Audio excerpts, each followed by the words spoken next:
Welcome back to the regular meeting of the Richland School Board of Directors. We will start with our regular meeting and the Pledge of Allegiance. Allegiance to the flag of the United States of America and to the republic for which it stands, one nation, under God, indivisible, with liberty and justice for all.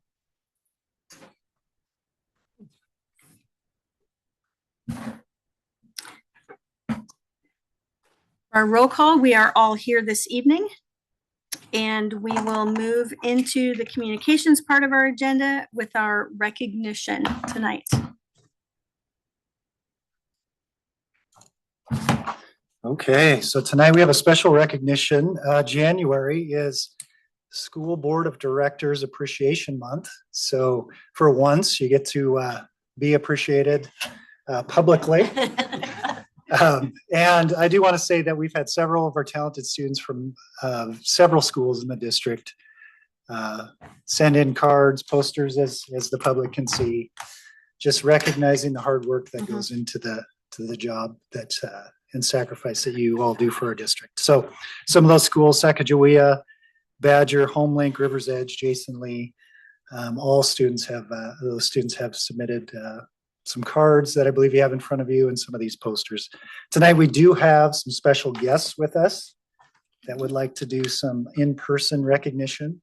So I'm going to invite, first we have Badger Mountain and we also have Rivers Edge, but I'll invite Badger Mountain to come up and share their appreciation. Okay, thank you.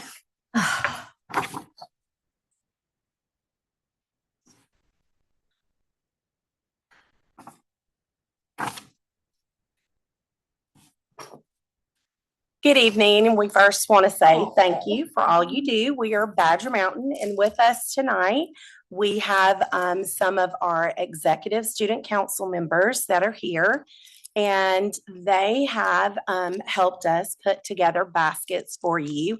And our baskets are representative of community projects that we do at Badger Mountain every year. So in your basket, you have a Layers of Love blanket that the students have tied that we give out into our community. You also have a Badger Bear of Belonging, and on each bear there is a QR code so that you can watch a video that they have made for you. We also have a piece of poetry that our very own Kendall Chesler wrote for all of you, and she is going to present this to you before you get your basket. And it is a culminating piece from our CKLA poetry unit in 5th grade. So with us tonight, we have Kendall Chesler, Emily Sherman, Maverick Fleeger, and then Mrs. Morris and myself, Julie Sigers. We are the student council advisors at Badger. So I'm gonna let you.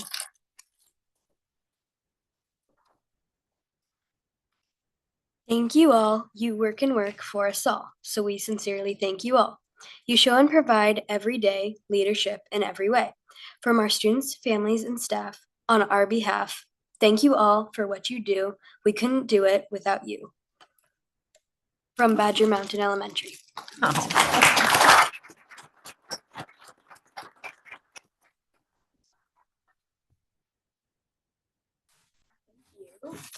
Thank you so much. Thank you. Oh, that just makes me so happy. Thank you, Grandma.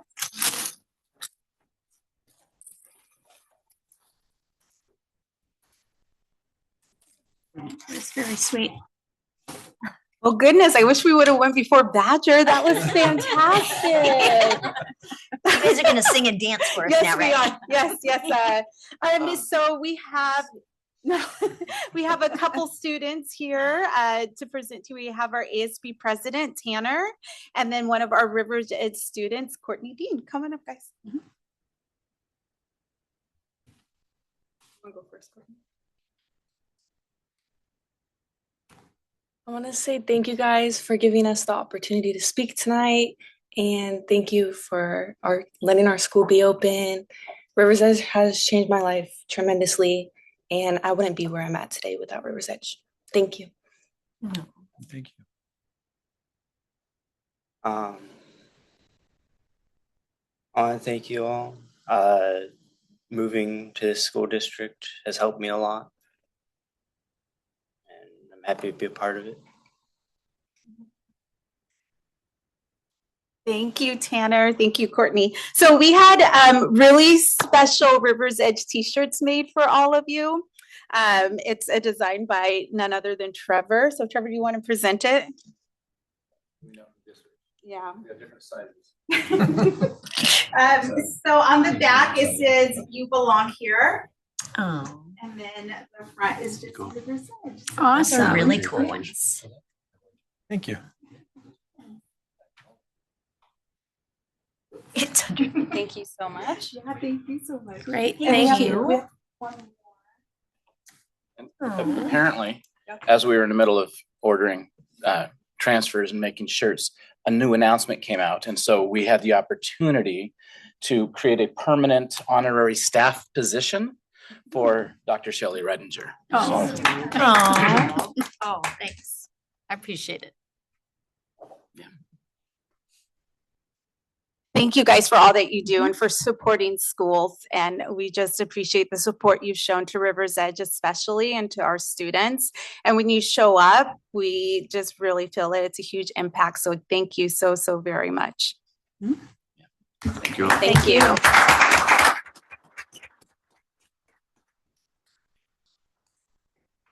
Wow. And thank you guys for what you do. Thanks for making a difference every day in these kids' lives. That's awesome. Great, Thanks, BJ. great. Thank you all so much for coming and doing that. This is a labor of love for sure. And I am really proud to be a school board director. So thank you for that.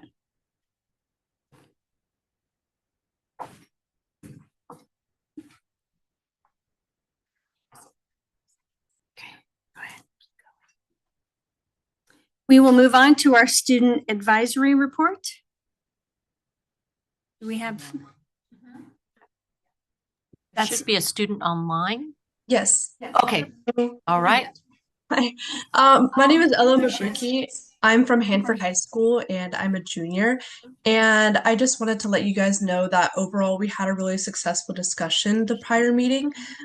We discussed a lot about the school policy. Some of the policies that we talked about was the non-discrimination policy, student discipline, harassment, intimidation, bullying, and cyberbullying.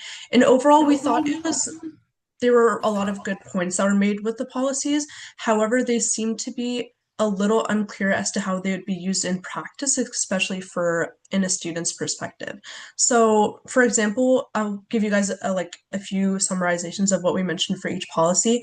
For the non-discrimination policy, we felt that it was great that we were able to provide closure on what would happen if there was to be discrimination. However, when it came to the use of profanity or sometimes just inappropriate language or behavior in general, we felt as if there was a right action that's always meant to be made, but when it comes to enforcing, it seems like there seems to be a little bit of lack of, especially when it occurs most during hallway time or passing time. It seems as if in such a short time there's less consequences, especially if it doesn't seem to be as impactful as if it were to happen in a classroom situation. But we felt that for helping that reduce, we thought maybe having an anonymous or a digital reporting tool would be great, especially because a bunch of students felt as if they would feel a lot more comfortable being able to report something with anonymity, especially since they're a little concerned about the backlash that they could possibly face if people were to find out that they were the people that had reported those. As of the student discipline policy, we felt that just the same thing as what I'd mentioned before, basically about how reporting remains a little bit difficult when students are unsure of how to report it in the best way possible for a change to be made and also for them to remain comfortable. When it comes to the harassment, intimidation, and bullying and cyberbullying policy, we felt that it was a little bit of a difficult gray area considering that students are a little bit hesitant when it comes to reporting bullying and cyberbullying, especially because it's hard to find regulation when some of these things can happen out of school where there isn't a lot of authority on students. But we felt that the actions that are currently being taken place, especially like what we can do in our own authority the right way, seems to be a great start already. We touched a little bit about an AI policy discussion. So I feel like everyone's been noticing how much of an impact that AI has been making on schools. And of course, right now we don't have any concrete rules as to what to do with AI because we know that it can be really helpful during school, but that also leaves space for misintegrity and people using it in an inappropriate way. And we just wanted to say that we're welcoming the plan to review a sample AI policy, just something that we can start stepping forward to. But yeah. But overall, we felt that all of the policies were great in general, and there isn't like a significant issue with them. But we thought it was great. Thank you. It's nice job. And so the next meeting, they're bringing, and we're going to bring, Glenn will be bringing sample AI policies from around the state. And so the students are really excited to weigh in on that and possibly propose something there. Great. That sounds great. That's awesome. That sounds really great. Can you share those with the board too? Oh, absolutely. Yes. Awesome. Great idea. Thank you. Thank you so much. That's great.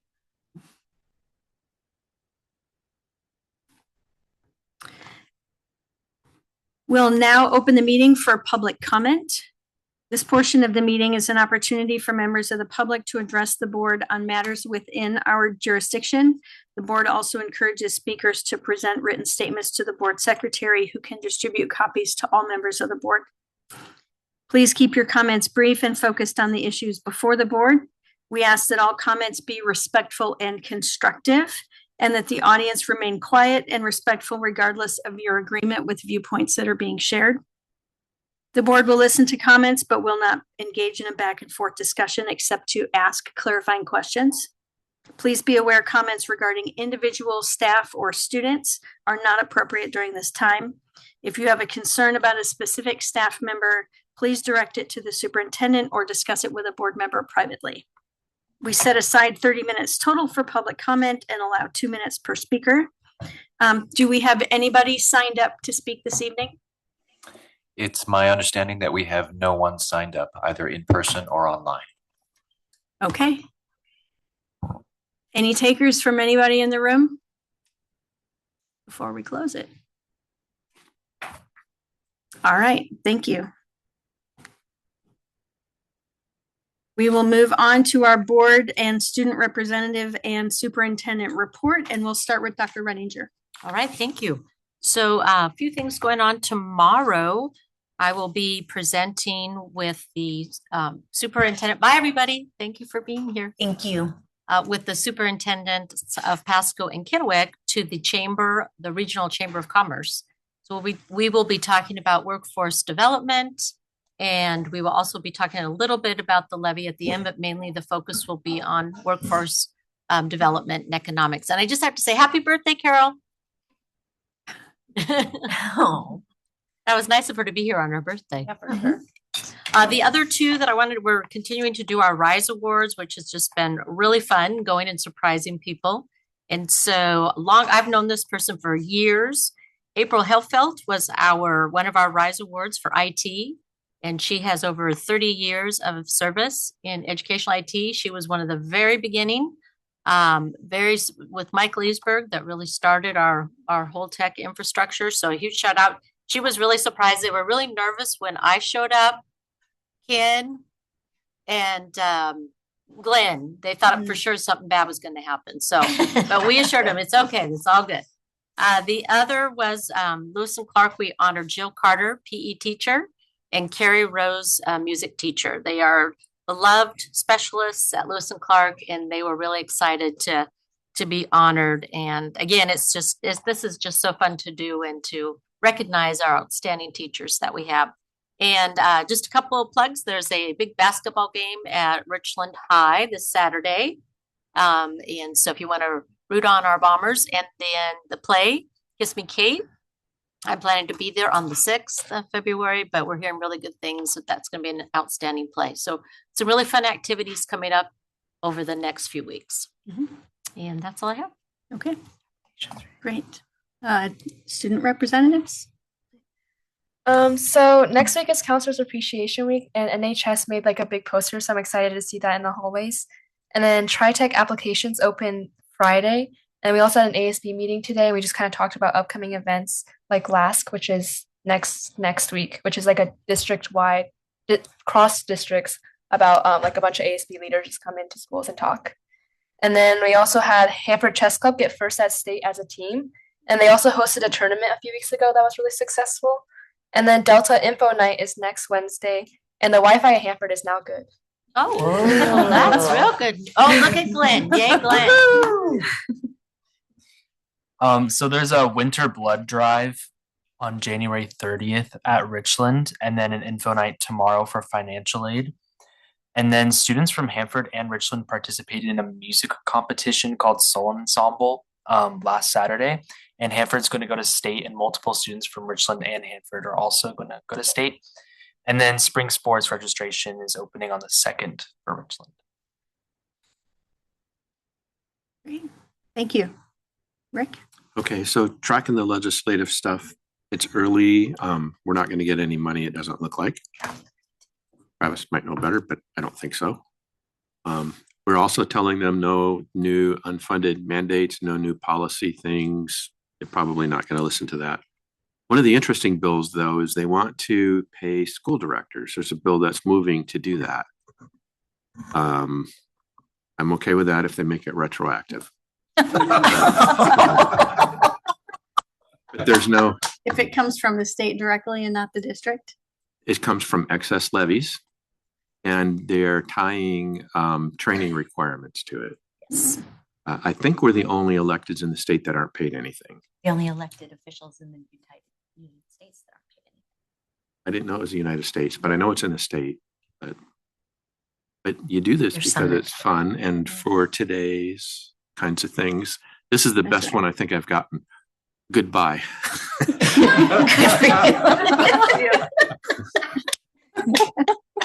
When I was in high school, I didn't know school board members even existed till I got to my graduation. And then some guy gives me a diploma. It was goodbye. That was great. I figured out what school board members did. They got rid of me, and he was smiling. That's it. It's early in the legislative process, though, and there doesn't seem to be a lot of movement favorable for us. And Travis might know better, but I haven't seen anything yet. There's one that's promising. We just did a policy that changed our procurement thresholds, and there is a bill that is in the works that will change that again, and that will do a lot for school districts as far as unfunded mandates. A lot of the hours that goes in, a lot of those thresholds haven't been adjusted in years, and so this inflationary change will be everybody's excited, hoping that it goes through, and it would be no cost for the state, and it would save school districts. All right, that's good. Didn't know that. Thanks. No cost to state and good for school districts is always a win-win situation. I made a couple notes, but Rick kind of did the legislative site just so that you guys get an idea. There's about 120 new bills out already that pertain to education, and 20 of those have features that focus on unfunded mandates. So it's really important for us to just toe the line. Don't have us do anything. Don't have us do anything else.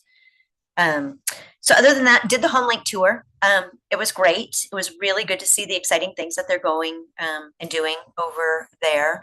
I think the one thing that I want to just continue to mention in regards to our ability to provide options for kids that work best for kids. And we're really fortunate that we have so many dedicated people across this district that really understand that kids don't all learn the same way, and that we have the ability to continue to provide for those kids. Because if we didn't, there's a lot of those kids that I don't even want to think what can happen. Just even the kids that came from River's Edge today, I know how hard it was for them to come up and share their thoughts with us. So that's why it makes it easy for me to come and do what I do every day, even though it's hard. So big shout out to that. They've been doing a great job over there. And I think it's really important too for us as board members to realize that our ALI environments don't operate the same way or have the same requirements and guidelines and different things. That's why it is an ALE. So it really helps us become better educated on making decisions that are best for our kids. We did the Parent Guardian Advisory Committee last night, which I have to say has it's really eye-opening for me. Katrina does that and she'll probably add some stuff, but it's really nice to have that opportunity to have direct back and forth dialogue with our community and parents and guardians, because we learn a lot of things that we might not know and can help facilitate misinformation into a better direction, give them an idea of who to talk to and facilitate with that. So anybody who's listening to these super exciting board meeting, even if it's past, I encourage you to take a look at the agendas that we have going forward on those meetings and come and participate. The next one that we're doing, it's multi-language learners, follow up on that. And then the next one has to do with Chromebook usage and internet safety and all the things that have been really important that we've heard from the community lately. So do come and share your thoughts with us. I think it's really important for us to be able to really engage on a one-to-one basis where it's a comfortable arena and there's actually back and forth dialogue. And the last thing, two other things, don't forget we have a couple more town hall meetings. We've had an okay attendance at those meetings. We have one on the 28th, which is entirely Zoom, so nobody has to leave the comfort of their own home. Yes, you can wear your slippers, you don't have to turn the camera on. You can still do whatever, but I think it's really, really important that if you have questions, that you get those answered to make sure that we have accurate information. I'm also planning on being at SWIG up in West Richland on Thursday morning. If anybody wants to come and just chat face to face with a board member, you're more than welcome. I'm going to try and be there by 7:30 and be there for a couple hours. So I invite anybody who has questions and wants to come visit with me so I'm not bored and I'll have more time not to clean out my emails that need to be done. And I think that is all I have. Oh, question for you. The 30th is the blood drive at Richland? Yes. Okay. What time? For that. Okay. But you Or can you look could- online. You could save your blood for the 25th at Hanford of February. No, I won't be there. Somebody's having a big birthday in February. Yes. Here, I can check. March. Don't March? age me before my time. Okay. Don't age me before my time. So you're going to be remote in February. Yes. Yes. Okay. And that's all I have, but yeah. So I'll save half my blood for the next Hanford drive. You can't give you can't do half blood donation. I can do a double red. Okay. But no, you wouldn't be able, by February 25th, you couldn't donate it again. All right. The next one. It should be all day though, so. Okay. I'll look it up. Thank you. Bonnie? There's a lot of things. I'll save it for board discussion. I don't have anything really. Okay. I've been mostly just going to town halls and talking about the levy with people, so. Yeah. I'm going to duplicate some of what Jill was talking about. I went to the HomeLink tour. I'd never been to HomeLink, so I really enjoyed that. And it's my understanding we're separating the tours into the secondary schools and the elementary schools and stuff, the different years. But anytime HomeLink is shooting off those rockets, I would like to have an invite, and I will bring my own rockets. So please. I am going to disagree with Jill on the town halls. We have not had okay attendance. I think we could do a lot better for as many people are interested in this. It's been dismal. It's been dismal. It's been dismal. Yeah, did you see we my need Facebook? more I people know. to turn I was out. trying to be positive. Tomorrow's it's easy, right? Yeah. Zoom. It's easy. You can show up. You can listen to the presentation. You can ask a question if you have a question. And then the next one is at HomeLink. I would like to see more people come out and engage and ask the questions so that when they fill out their ballot, however they fill out their ballot, they have good sourced information that they're voting on. So look for those 3 more. I think 2 of them are this week, And then one next 28th, week. 29th, and February 3rd. Yeah. Yes, so it should be tomorrow, Tomorrow is Thursday. Zoom, Thursday, Thursday at HomeLink and then next Tuesday, I believe. At Enterprise. at Enterprise, Enterprise yes. Middle School. Yes. Yeah. And they're all the same time. 6:30. Yep. 6:30 to 8. I do, one last thing, I did get one of these thank you cards, and I have to read it for everybody because this was really funny. It says, "Dear School Board, thank you for letting us learn math," from Peter. So Peter, you're welcome. We fight really hard to let you learn math. Yep. Awesome. Yeah, I also did the HomeLink tour. The tours are great. It's just a great chance to get to see sort of in action how the schools are operating and the different cultures. So we really appreciate staff making time for those because I know they're setting aside their day, but also taking a lot of time to plan. So we appreciate that. Appreciate that, Tyler. And as was mentioned, tomorrow night, Zoom town hall meeting, Thursday night in person at HomeLink.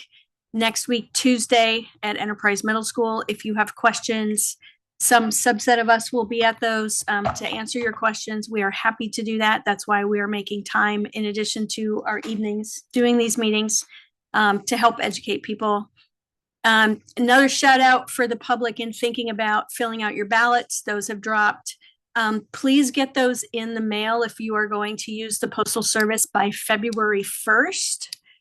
We have learned that the local post offices do not any longer do any postmarks on your mail. They will put it in a bag and they will truck it to Spokane. So they are saying that they cannot guarantee a postmark within 10 days of putting something in the mail here. So they'd like you to mail it by February 1st to ensure that you get a February 10th postmark. Otherwise, it won't count. Just encouraging our community to make sure to get those in the mail by February 1st or use a Dropbox. You can use the Dropbox until 8 p.m. on Election Day, which is February 10th.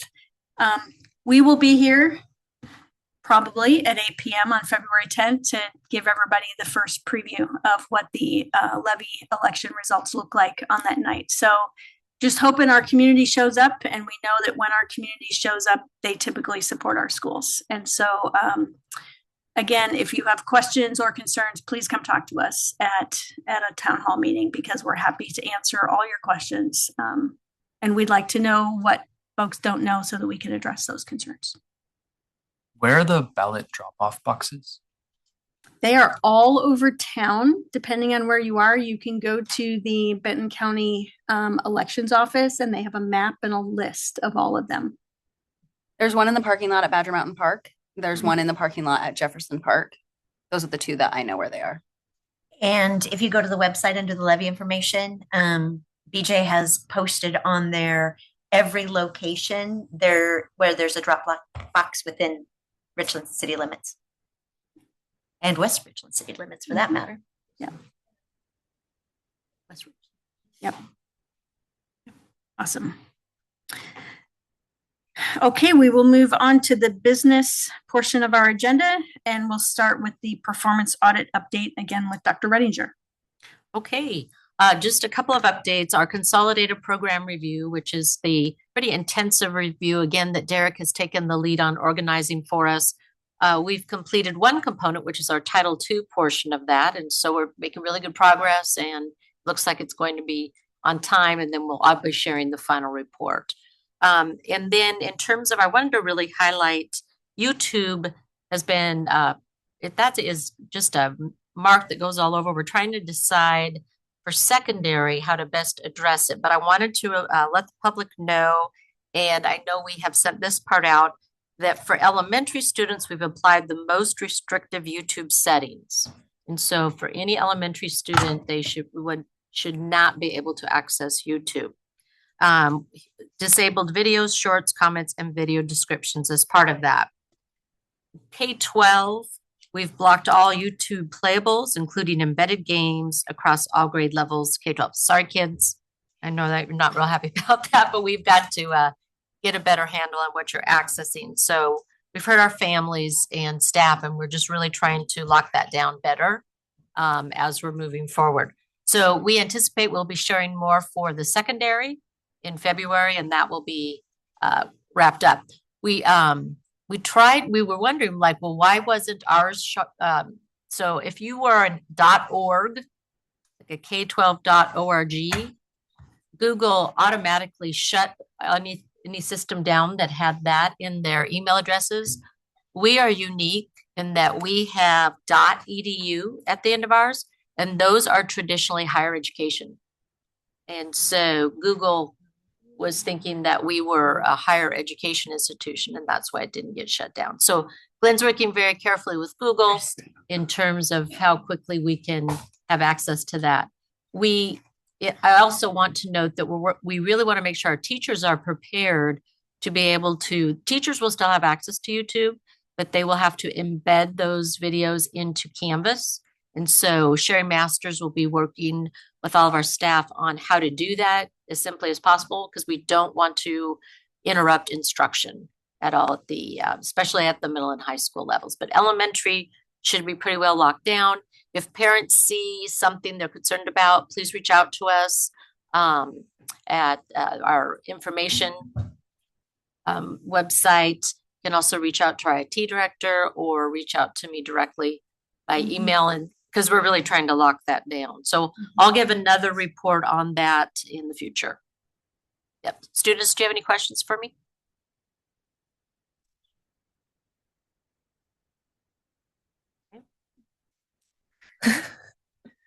Wait, could you clarify one more time what you mean, like what's going to happen with the high schools? Like nothing right now, right? Nothing right now. We want to really have a very methodical rollout so it doesn't interfere with instruction. So we'll make sure we really communicate in terms of access and what will be available and what will not.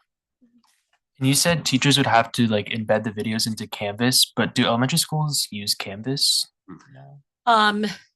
I would say no, we don't. Usually they use like Class Dojo. There's some other ones that are more elementary friendly, but teachers still have access. All of our teachers K-12 have access, but it just will limit direct student access.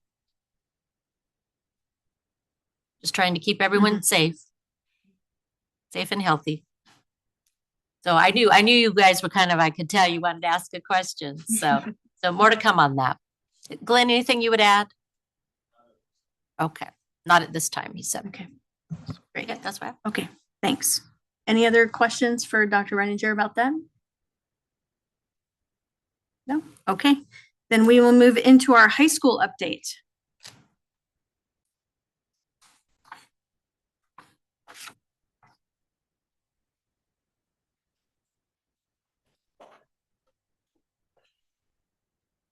Thank you so much for having us. We're here to talk about the mid-year update for our high schools. So we have all of our high schools here: Hanford, Richland, Pacific Crest Online Academy, Rivers Edge, Three Rivers Homelink. The request was to talk about the mid-year update on attendance, behavior, our advisory time, our SEL stuff, and cell phone usage. But prior to that, we're at the end of January, so we were able to get our OSPI report card information that we've been waiting for a while for the class of 2025 or the 24-25 school year. So we started with that, and on that report card, it talks about the three things that we have goals around: is ninth grade on track to graduate, graduation rates, and attendance. And so we were able to get those. We broke those down by school and then overall district. That first chart on page 2, and then the second chart on page 2 is what we do is we talked about the ninth grade on track, how we figure that percentage versus how the state figures that percentage. So in the ninth grade on track, the state figures that percentage that any student, if they passed all the ninth graders, if they passed all their classes, then they're on track to graduate, no matter how many classes they had. They have to pass them all to be on track to graduate. The way we do it, ours is a little higher, because the way we do it is we look at the student, and if they're entering if they're entering 10th grade with 6 credits, then that ninth grader was on track to graduate, because you need 24 credits to graduate. So that's a difference in how those are calculated.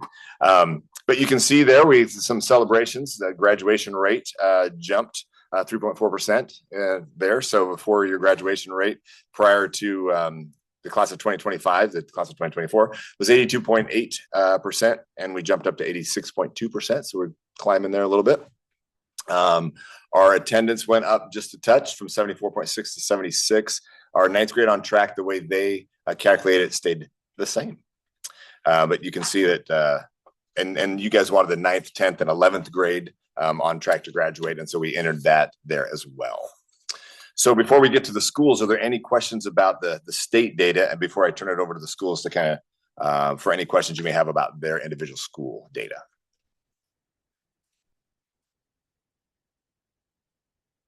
Any questions? I think there was just one I had a question about, and I understand how we calculate it differently than OSPI does. And like you said, typically our percentage is higher than what OSPI would calculate because as long as they have 6 credits, if they failed a class, they're on track. Correct. For a couple of these, our percentage is actually lower than what came in with OSPI. So I'm kind of curious how that could happen. No idea. No idea. I can look into that. I just know when we do the calculations, I just count the credits. I don't know how OSPI, I can take off the website and ask OSPI how they do theirs. And that's what I did and reported it back to you. But I know the ones that are in ours are right from every student that we had, because we go down for every student. We can look at their credits and we know if they have 6 credits going into 10th grade, then they were on track to graduate. A lot of different ways to get credits. Summer school, get credits in middle school to go to high school. So we count them after the end of summer school, where they count them at Before the end of their okay. 9th grade year. Okay. So they could have got summer school or these online classes that we have, BYU classes, whatever. So as long as they have that credit going into 10th grade, then we have, then we count them on track. Right. So, I mean, I don't exactly know how SBI does it other than what I can read and what I've asked people there, and that's what they've told me. So, yeah. Okay, that makes sense. We good? Yeah. All right. Okay, great. Well, again, why don't we start with the first Richland and Hanford High School. They have some information there for you, and I'll have them come up and they can answer any questions you may have about their information that they shared. So you have an opportunity to look through the packet, I'm assuming. So we're open for questions. How about that? Rather than us go through the same info. So I know one of the things we had talked about last year was how we're changing up the delivery of the SEL curriculum. Maybe you guys could kind of talk about what you changed this year from last year and kind of how that's going. Yeah. And I think you do it differently, maybe. So we do, of course. We don't do everything the same. I would say at the SEL community, or for Bomber Time for us, what we chose to do is work with our teachers to figure out a way how we could get our students to figure out a way to get our students to be more engaged and also attend. And there's so much temptation when there was a transition time between first and second, and then, we'll go to SEL time, and then some of them have this mass exodus. So we decided to tie it to their homeroom because we heard kids say, well, I wish we knew our teacher better. We're just in a classroom with a teacher we don't know. And so we heard that, and we heard that, and sorry, I thought it was so loud, but so because of that, we went ahead and tied it to second period. One of the things we ran into is how do we make sure that our special education students also are in general ed classrooms, and not, if they had perchance a class that was assigned an instructional lab, that's not necessarily in general ed classrooms. So we worked with their case managers and moved them and sprinkled them in with teachers that they had at some point throughout the day. We are finding great feedback. The lessons have been done by a committee. They connect them. All of it's connected with Character Strong. It has our beautiful Bomber Time stamp on it. Staff have provided feedback with them, and they're easy plug and play. And that's what we're doing. Hanford decided to stick with, in terms of how the makeup of our advisories, the same we've done the last couple of years in terms of keeping it at a grade level, trying to keep 9th graders with 9th graders, 10th with 10th, and so on, and also keeping grade level advisories together year by year. So we wanted to stick with that model because we like that model for being able to develop community over a long term, rather than just, you've got them for 1 year, or if it's a semester class, you might switch it semester and have a different advisor at semester. We wanted to stick with that model for a little bit longer. Keeps the advisories a little bit smaller, It makes sure that we have an opportunity for all of our special ed students to be included, although they figured out a way to make that work as well at Richland. We have a team as well that is, instead of sticking with Character Strong and going through the very scripted lessons, what we have both done at both of our schools, we have a team that gets together on a monthly basis and works on taking Character Strong themes. Like, for example, November was the power of gratitude. December was purposeful happiness. And January is growth mindset. And so we take a theme from Character Strong and we incorporate that into a couple of the lessons during the month. We also have one advisory per month where we have goal setting and grade checks to help kind of kids get organized, and then try to do some activities also. So like back in November, we had our first week, we had a lesson on gratitude and what it means to be grateful and kind of some of the benefits of gratitude. We had an activity where our students could write on a little link, could write something they're grateful for, and then up on our bridge above our commons, we had all the links together, and so we had like 1,500 links up there showing things that students were grateful for. The next week was our grade checks and goal setting. The next week was doing gratitude cards, and some kids chose to do those for peers or family members. Some classes decided to say, like, let's create something for our local retirement community or for one of our elementary schools. So teachers, we create a structure, and within that structure, teachers are able to kind of make it their own. And I think what you see from the data is the teachers are finding it a lot easier to deliver the curriculum, a lot more genuine, rather than just like trying to get through all of these slides from Character Strong, which is great content, but rather now we're pulling pieces of it out and giving teachers the liberty to make it their own. And it seems that students and teachers are finding that to be a powerful way to do it. So question in regards to that. Yeah. And that's sort of been my understanding of what Character Strong was to start with. So do you think it was just in the beginning, there was a misunderstanding as far as what the expectations were for utilizing Character Strong? Because the purpose behind it is just to take the concepts and teach those concepts to the kids. Do you think it was more of a misunderstanding that this is the curriculum, this is what I have to use, and now by broadening that a little bit and saying, okay, here's what the concept is, go forth and conquer, has made a difference? Yeah, and I think it's just been a kind of a trial and error, because our first year we come in, we've got the Character Strong trainers who are fantastic at what they do, and they come in and train our teachers and they teach them how to try and to go through and all the parts of the Character Strong slides. And it was a lot for teachers. It's supposed to be plug and play so they can just like turn it on and just go. But that turned into some ways just making it less and less genuine for them. Well, so yeah. And that's one of the things. Through time, we've been able to figure out what works best for our students and our staff. And I think the feedback has been really positive. And probably the ability for the teachers to feel like they have more flexibility by still following the fidelity of the curriculum, but being able to add real life.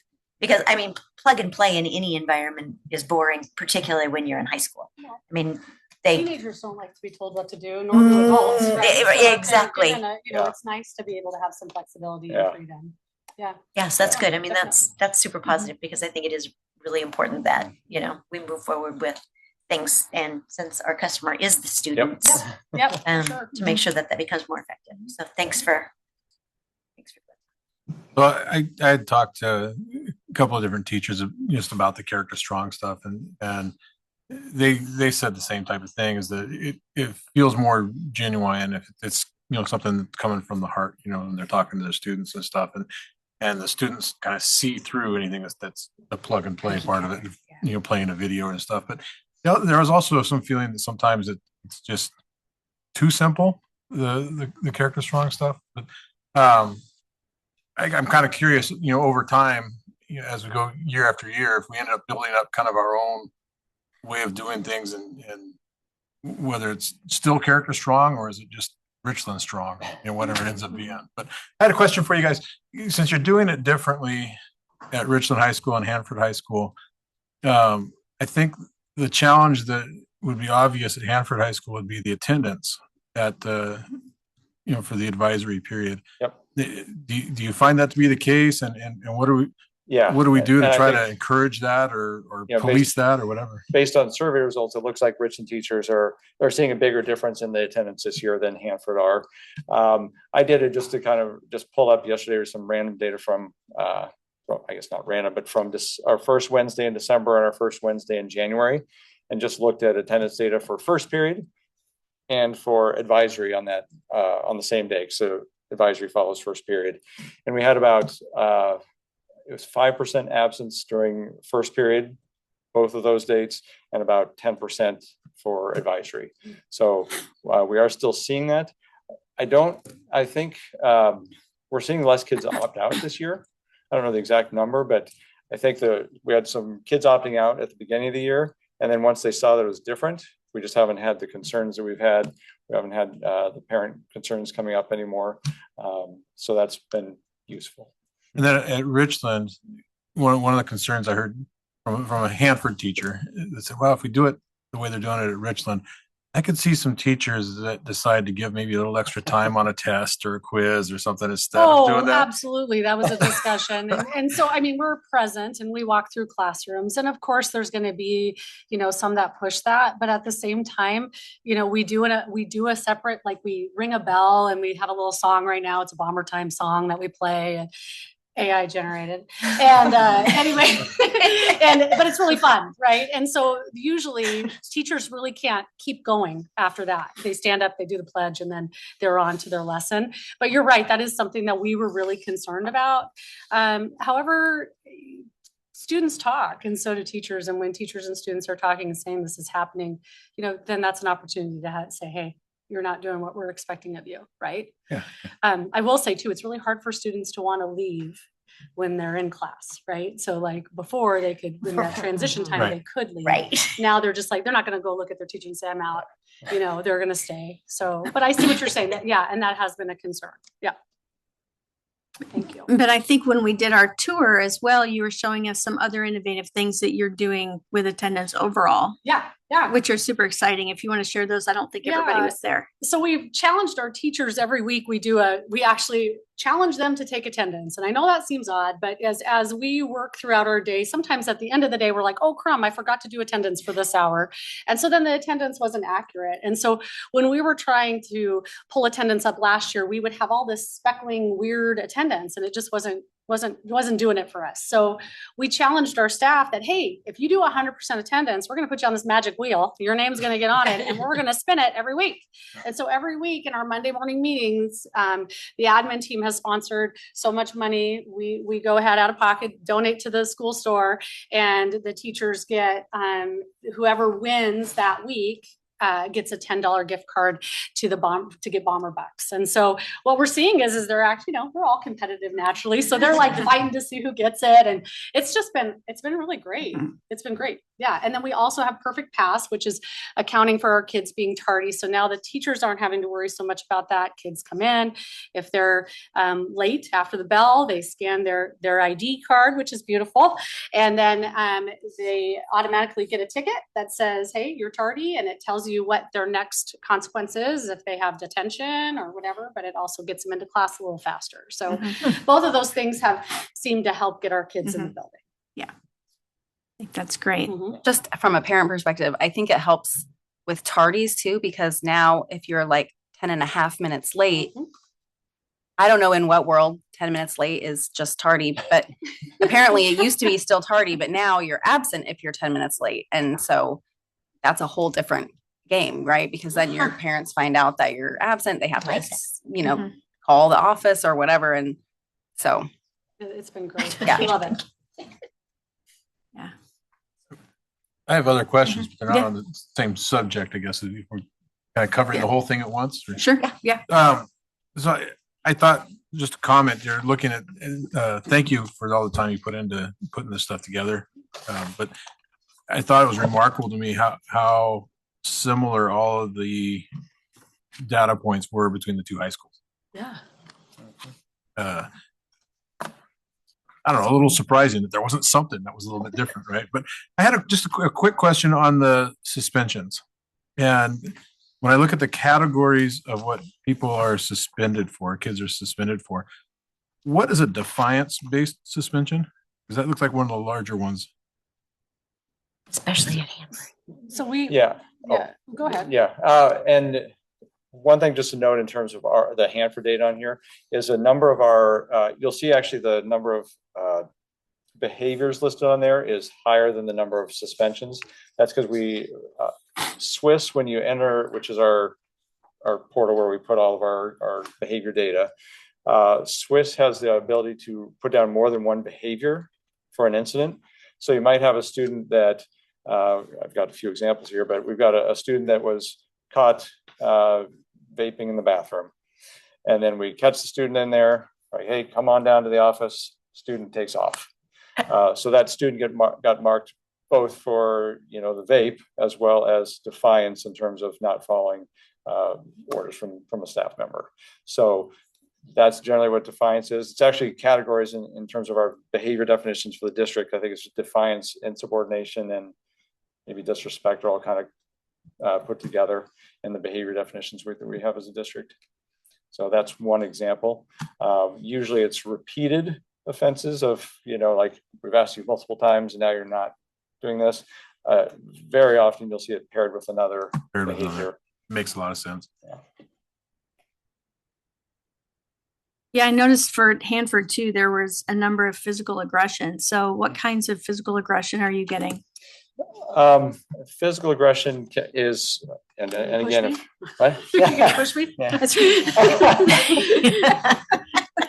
And in our district list of definitions for behaviors, physical contact where injury may occur, examples like hitting, punching, hitting with an object, kicking, hair pulling, scratching, those types of things can be considered physical aggression. It's a fight is different. A fight is when there's two people involved and actively involved in hitting each other generally. So I've got a list here. But physical aggression is generally somebody does something that could cause harm from, to another student. It could be pushing in the hall. I'm thinking of one in particular where a student was on a no contact contract with another student and then ended up pushing the kid in the hall. And so that's another one where they were also defiant and they physically aggressed against another student, but there wasn't an actual fight. Mm-hmm. So something like to that effect. I'd like the one inappropriate language. Apparently no one at Richland cusses. Nope, not at all. No, never. No, I don't know. I hear it. Did you hear it? Well, and I mean, that's sort of an interesting one when you look at that and when you look at the number, there's like 6. So it's interesting, or is that? But there's disrespectful behavior, and I think a lot of teachers incorporate that. That with so if kids are using profanity too. Yes, to okay.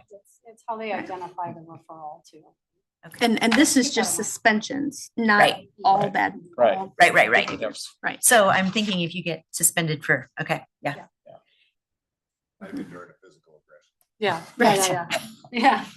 What's PAGG? That's physical aggression. Okay, that's the one. Yeah. Okay. And do you mind just giving us just a quick how you think the cell phone policy has worked out for you guys? Yeah. This is what I love about the cell phone policy. I love that Hanford and Richland's teachers got together and said, hey, we have a problem, you have a problem, let's be on the same page. I love that the board supported that and also put it in a policy. What I find challenging is that they, we joke at our home that sometimes they're addicting, right? Like that they're more than just a phone to them. And so we find that there are some challenges where teachers still just don't want that battle. And so sometimes they get a little loose in their classroom. However, again, teachers are also tell on each other. So they'll say, hey, this teacher isn't following that rule. Can you help have a conversation? And usually it's just a conversation that you have to have. But I think overall, I'd say our staff is holding them accountable. I don't see them in the hallways as much with kids even. In the classrooms when I pop in, because we do a lot of pop-ins, they're not usually out. And if they are, they're like, ooh, and they like quickly put it away. And I usually say, hey, you can give me, I have a paper bag for that. And then I take it down to the office. But yeah, so I think as a group, kids understand we take it seriously. Unless you want to say some more, I don't know. I concur. Okay, concur. Kind of to add on to that question a little bit, what are the steps? Because that's one of the things that I've heard from community members, from parents, that there's a little bit of a lack of consistency within classrooms on whether they're available or not. So other than, kids coming in and saying something to their parents or teachers, what is the general philosophy for the schools when teachers are not following the guidelines that are put forth by the school? And that's a conversation. I mean, we're their evaluators, and so we meet with teachers and we talk to them about these things. And generally after you've had a conversation, teachers will say, "I know, sometimes I just didn't want to deal with it, but we've got this." Are there still probably some out there that are not as consistent? Yes, but we've got great staff. And I've not heard a lot, but I just have heard that there are definitely some classes where the consistency is definitely not there. And baby steps. Yeah. That was a huge change. It was a huge change. I mean, I was trying to make them to wear badges all the time too. Gosh, that was just killing them. And the gates. Don't forget the gates. Hey, but look at them. They all use their badges and they scan in and they'll bust them out. And you don't have to answer this question now. This is just sort of thinking going forward, because our policies at elementary and middle school are much different. And this will be the first year that we have 8th graders that have not been able to have their cell phones at all during the class time moving into freshmen. So my idea of it is it's a fantastic way to segue into continuing to eliminate the reliance on cell phones, because it seems like we've kind of corrected this situation over here and there's not been a lot of pushback from the middle school kids. They seem to be pretty consistent. What are your thoughts on helping to perpetuate that non-reliance on the cell phones during that time period, when now the flexibility goes back to where, and you don't have to answer that now, but I see that, I see us missing a really important opportunity to continue to perpetuate that less reliance on the devices. And we've managed to fix them. I don't want to go back in and rechannel them to where it becomes so dependent. And that's probably a good question for you guys too, at some point, just to think about. I feel like every level you get something back, like some sort of freedom back. Like in middle school, you get your Chromebooks. Then in high school, you get your cell phones. Oh, shit.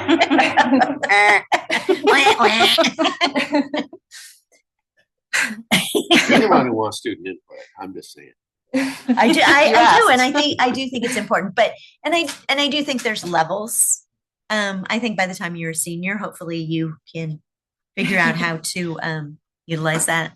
I just don't know what the answer is on that. I mean, if it were culture, right?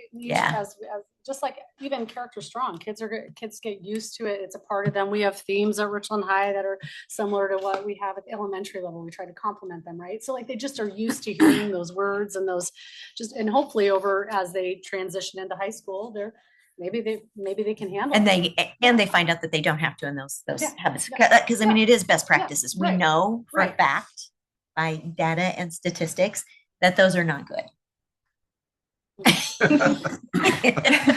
It's like sugar. Sometimes it's not good, but everything in moderation. I had a question about like the ratings. Do we have comparisons from last year to see if like anything has improved or?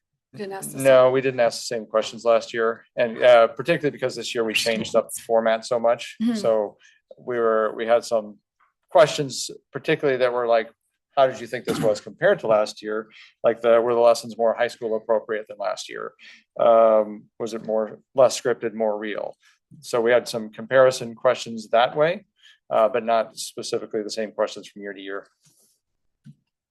I mean, that's a great point. I mean, to look at that going forward next year when we do it, so that way then we have comparison data. That's why I love having our students. going back to the attendance thing, and I don't know if you guys are the right ones to ask this question, but looking at the report that talks about the different things that we're doing to try to get the attendance, better, for especially the kids, I guess, that are absent a lot. But two of them were like a phone call home or a home visit. Can you just tell me what kind of support do we get from the parents in general when we engage with them on kids that are absent a lot, right? Where we have to get to that point. I can speak at Richland High. We do our, we have our letters. We have our 3 and then our 10. And then we have a parent attendance team that oh gosh, darn it. We have a parent attendance team. Sorry. Let me just lean in. And the bomber time attendance team. And the catch is that when we go do those home visits, parents are going to come to the door. They might not be thrilled that we're there, but sometimes they're very thankful. And and it's a really great opportunity to open your eyes as an administrator, as a counselor. Sometimes we invite a teacher to come, some trusted adult beyond us. Community and schools comes, and then we learn, oh, hey, these people need resources. And so it opens our eyes. It gives us an opportunity to say we do care, because sometimes the parents are just like, I can't do it. As they have one child on their hip, they got 3 dogs barking at them. Like they just don't know what to do, right? And so they need us. And so sometimes that's well received. Other times they tell us to leave them alone. But at the same time, then we know, okay, we're going to have to navigate a different way with these guys. And so that's what we do. And our SROs come with us too, quite often. And it's not to scare them, it's to be proactive. And I mean, speaking as a parent who was in this situation, a lot of the parents don't know. They actually have no idea. I mean, I discovered my son was breaking into my computer and sending excused emails to the office when I wasn't home.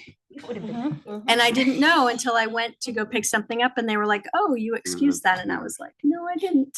And they were able to share that with me. We've So got some other kids are creative ways that super kids do it, smart. but I'm not going to mention them here because I don't want anyone listening. Yeah. So, I mean, I think it really is important to reach out because a lot of parents just really have no idea. The kids are super smart and they figure out ways around the system. So I think it's really great. Great. Yeah. And we do. I mean, we all do lots of reaching out. And everyone, I mean, it's, you want to think that, one of these actions is going to this is what's going to get all these families, but every student and every family is a different story. Yeah. And you have to get to know them and find out what's going on with every specific situation to really understand how you can help and support in that case. Mm-hmm. And I just want to say that I appreciate that you really do that, that you go and find out and bring kids food or whatever they need. I know Nicole and I have talked about that before, and I'm sure it's the same at Hanford, that families know that you guys really care about them and you want them at school, not just for, their butts in the seats, but just for their whole well-being. So thank you. Yeah. Do you feel like the phone ban has affected attendance or like behavior at all, or like suspensions and stuff? I don't know about it. I don't know about attendance. I think it has helped with behavior. When kids were texting in class back and forth, and we would get a lot more incidents where people are, some of the online bullying and cyber harassment type things.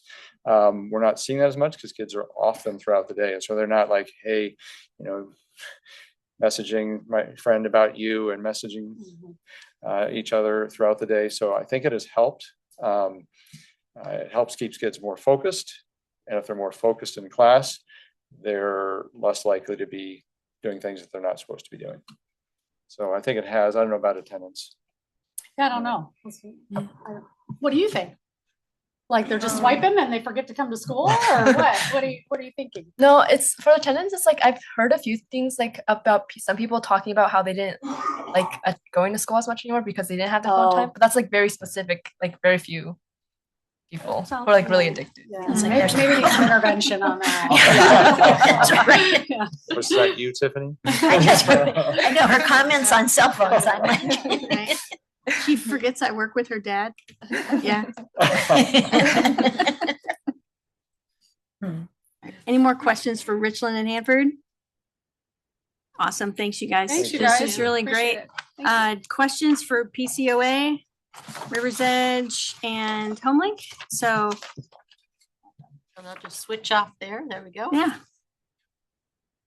We've got Paul and Tyler here. So questions for them? Hey, Paul, I'm kind of curious about the attendance. So do you know how OSPI is rating attendance for you guys to be Yes, so absolutely. different than what you're required to do? Yeah, very, very different because we take attendance in Power School. We don't have to. Tyler can tell you, like Homelink doesn't. We take attendance in Power School because we want those calls going home in the middle of the day to say, hey, your kid missed first period. And so we're doing an extra step. We don't have to do that, but we're doing it. And so that ends up on our CEDARS report. And so then the state says, oh, well, you only, even if a student went to every single class, then the state would say, oh, well, you were only at 12 hours out of the 30 in the week. So you missed all of, like, that's 100% gone from the state's CEDARS report. Okay. So what's getting reported in CEDARS says that we have terrible attendance, but the reality is actually the opposite. We have incredible attendance. It's like 3 or 4 kids that we don't contact within a week because their actual ALE guidance says that we need to contact a student once per week, and that's two-way academic communication, and that could be through email, on live Zoom, or any number of other ways on a phone call. That happens sometimes. So the actual state requirements, we're doing really well, but what goes to CEDARS, because we're trying to get that really clear attendance indications for our parents, what goes on CEDARS is reporting something awkward to the state. Okay. Yeah. All right. That makes sense. Yeah. It's a weird one. And it's probably really helpful as a parent, right? Because when you think you're over here in this part of the house or you're at work doing something and your kid you think is online, but you get to notice that they're actually not online, right? Then you can get on your cell phone and say, hey, why are you not in class? In our early years, we had a parent sitting right next to the student, and the parent said, I saw them in class. And we said, well, they didn't say anything. They didn't do anything. We have no idea that they were actually in class. They could have been on another tab playing a game the whole class period. And so we've taken some efforts to try to shore up what our attendance looks like online. So I know one of the things I think Jill and I have bantered about between the two of us a couple times is the fact that we don't require them to turn their cameras on. Is that something we're not allowed to do, or is that a choice that the district has made? Well, it's not physically possible. Like I don't have a button that can turn on their camera. No, What's for that? them to turn their cameras on. For the teachers to require them to turn their cameras on. Right. That's what I'm saying, is that we don't have any way to force it. But what if attendance was based on them whether or having not their the cameras on? Well, that doesn't follow our ALE rules. And so many of our students are coming to us with significant anxiety. And I mean, we would, if we made that a rule, we would immediately have a significant number of accommodations saying that we don't have to follow the rule. So we've worked around that with using the ALE attendance, and say we really are looking for participation, looking for students to participate in class. Because a lot of times I can tell you the student that has their camera on isn't necessarily the one that actually is participating. And sometimes the student that has their camera off are very well participating. So we're trying to use the attendance language in our ALE guidance to our favor. So just out of curiosity, what are your teachers' feelings about the camera? And the only reason it's a widely debated topic, and we've never come to a staff consensus. And so that's one of the reasons we have gone to using the ALE guidance instead, because for every time that for every 5 people that really want this, another 5 or 10 people really want this, and they're very, very divided. Do we know I don't even know if there is a best practices on that. There's best practices on everything. So I'm guessing that there's best practices on that portion too. And my thought process on it is, I think part of our requirement in having a totally online class is to help people become more comfortable in participation in day-to-day life. And so even though the camera may be uncomfortable for a child, I think easing them into the ability in a safe environment to have those cameras on. So I guess I don't want to detour from the needs of those kids, but I also want to make sure, and you know, Katrina and I have this, and I've talked to some of the teachers about it too. I feel it's somewhat of our responsibility to make sure that if we're putting them through these classes, that we're also giving them the tools to succeed after this class. So I don't know what the answer is necessarily. I just want to make sure that we are implementing policies and tools and techniques that will help these kids continue to be successful going forward, because these are a super vulnerable group of kids and there's a reason why they're successful online to start with. But how can we help perpetuate that confidence and that ability for them to interact in a safe environment so then they feel better going outside of that? Sure. I think maybe I think maybe we've missed some of the details. So let me just fill in a couple gaps for you. A large majority of our students come to us with anxiety. A large majority of our significant number of other students don't have any concerns with anxiety. They're on a traveling hockey team, or they're, other reasons, right? The other part of it is that whenever we have a meeting with the student, every meeting, please turn your camera on, and we wait. So every student is on camera with a staff member every day. It's just that during live Zoom, we don't force that specific issue. We invite that specific issue. So they're definitely getting opportunities to be on camera, and we expect that. Not necessarily during live Zoom time, because another part of that is when you're working with a Zoom with 40 or 50 kids, the more cameras that are on, the more distraction it is from the teaching and the content, right? And so when the teacher goes into breakout rooms, that's okay. I expect cameras to be on because you're talking to each other. So it's kind of a wider situation than maybe I've explained before. Yeah, and the breakout room. So what's the class size for most of our PCOA classes? Pretty close to in person, right around the 30 range.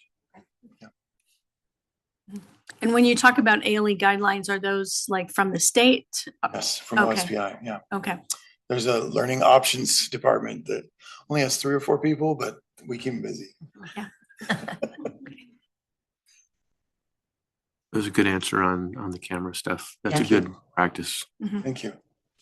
Well, and that's why we ask the questions, because it's like, if you don't know, you don't know what you don't know. So that does make a big difference, because we are then encouraging those aspects of Absolutely. personal engagement and feeling confident. Yes, our 12th grade English teacher every single day.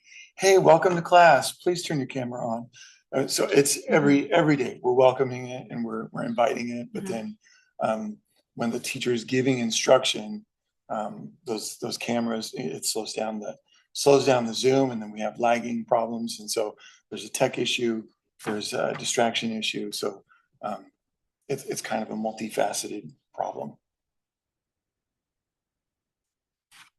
I have a question for you on the SEL. You had the survey results in the packet there. And it looked like to me that the kids' ranking of the SEL was lower than I would have expected. Did you see that? Yeah. And it's hard. I don't want to discount any survey numbers, but when I have such a small group of students that are getting surveyed, it really kind of throws off the results, right? So I use the same, since Richland and Hanford had given you an average of the survey results, I did the same thing. But if I only have 10 kids and 3 of them might put a 1 and 3 of them put a 5, then I'm just smack in the middle right to begin with. Okay. And so that kind of throws it really quickly. But I did talk to staff a little bit about that. I'm like, hey, what do you think's going on? And it's very much the same that you heard already with Richland and Hanford. The more our teachers are customizing the lessons, the more students feel engaged in the lessons. But also, we didn't make a significant change to our SEL this year. We made it 2 years ago, whereas Hanford and Richland made a significant change this last year. And so, we're kind of in a different spot. So you think it gets a little bit stale if we don't change it up a little bit each year then, or is that what I mean? Well, You know, 'cause if the it's kids are there for possible. multiple Just some years. of the questions were not super applicable, so Oh, I I didn't gotcha. ask as Okay. many questions. And so some of the kids might have thought this question is weird. What am I answering? But what I was encouraged by them saying that they felt like it was value. They felt very welcome during that SEL time. I thought that was a really positive result. So also it's a very different world to try to do 4 days a week of 20 minutes versus 1 day a week of 20 minutes. And we've been doing that for a while. So the teachers, and again, it's a 10-person staff. So the teachers work together to figure out like how are they going to use those days, and how are the character strong lessons going to be built out across that time. And different teachers end up doing it in different ways, and that played a big part also in the difference in student responses. So how many staff do you have at PCOA that would have filled out the survey? I think I had 12 results on PCOA. And how about River's Edge? 8. Yeah, I was kind of curious about the answers. The survey from the River's Edge staff were pretty low numbers regarding clear enforcement on their side. So any idea why the students actually said the policy is clear, and the staff were like, yeah, there's not clear enforcement? Okay. Yeah, we've talked about that. And it's been something that's been brought up. It was the clear expectations were given right at the beginning, and we're getting 1 or 2 a day still.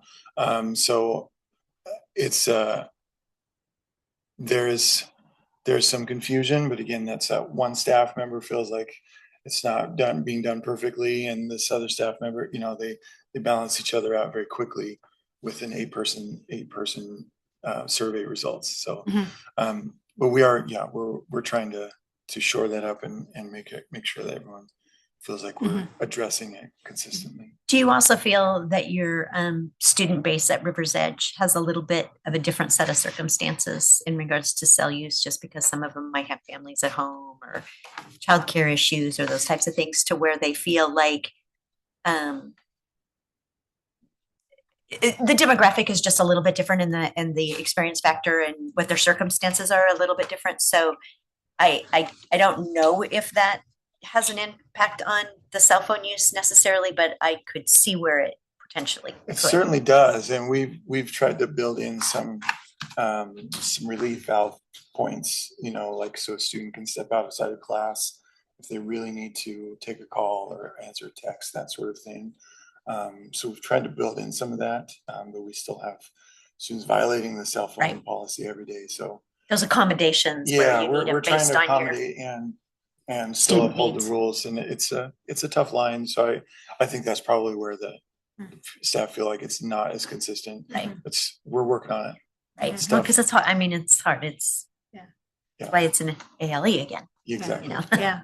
I mean, I just think about whether that means we need to clarify the policy at all, right? I mean, are there ambiguities that come through upon implementation that could be helped with some clarification in a policy or the procedures that are outlined? I don't think it's ambiguous. I think it's just how do we accommodate the situations that come up on a daily basis when student needs to talk to their parole officer, student needs to talk to the parents, student needs to talk to their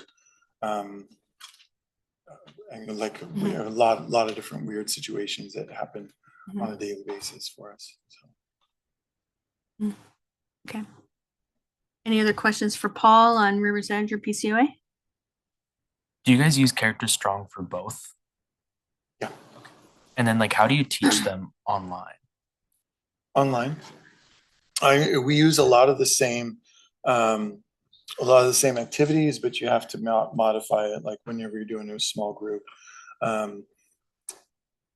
teachers at PCOA are, they're spending a little bit more time modifying.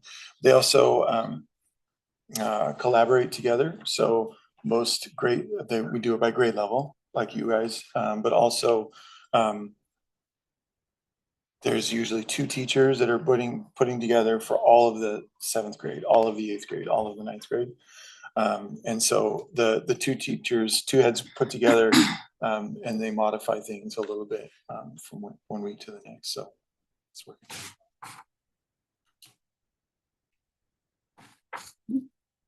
Great, thanks, Paul. All right. Questions for Tyler? Link. I just want to again say thank you for the tour a week or so ago of Home Lake there. That was nice. Kind of similar question on the SEL survey there from the student side. It didn't look like they were like jumping up and down saying this is fantastic. Overall, from the comments that you included in the report there, and then the little pie chart there about whether they think the lessons are meaningful and beneficial. So sounded like, at least if I understood correctly, you guys have been doing that the longest, right? Yeah, so we started using Character Strong like 2018, 2019 in the school. Yeah. So do you think that, are they just tired of it by the time they get to the secondary side of it? I wouldn't say that they're tired of it.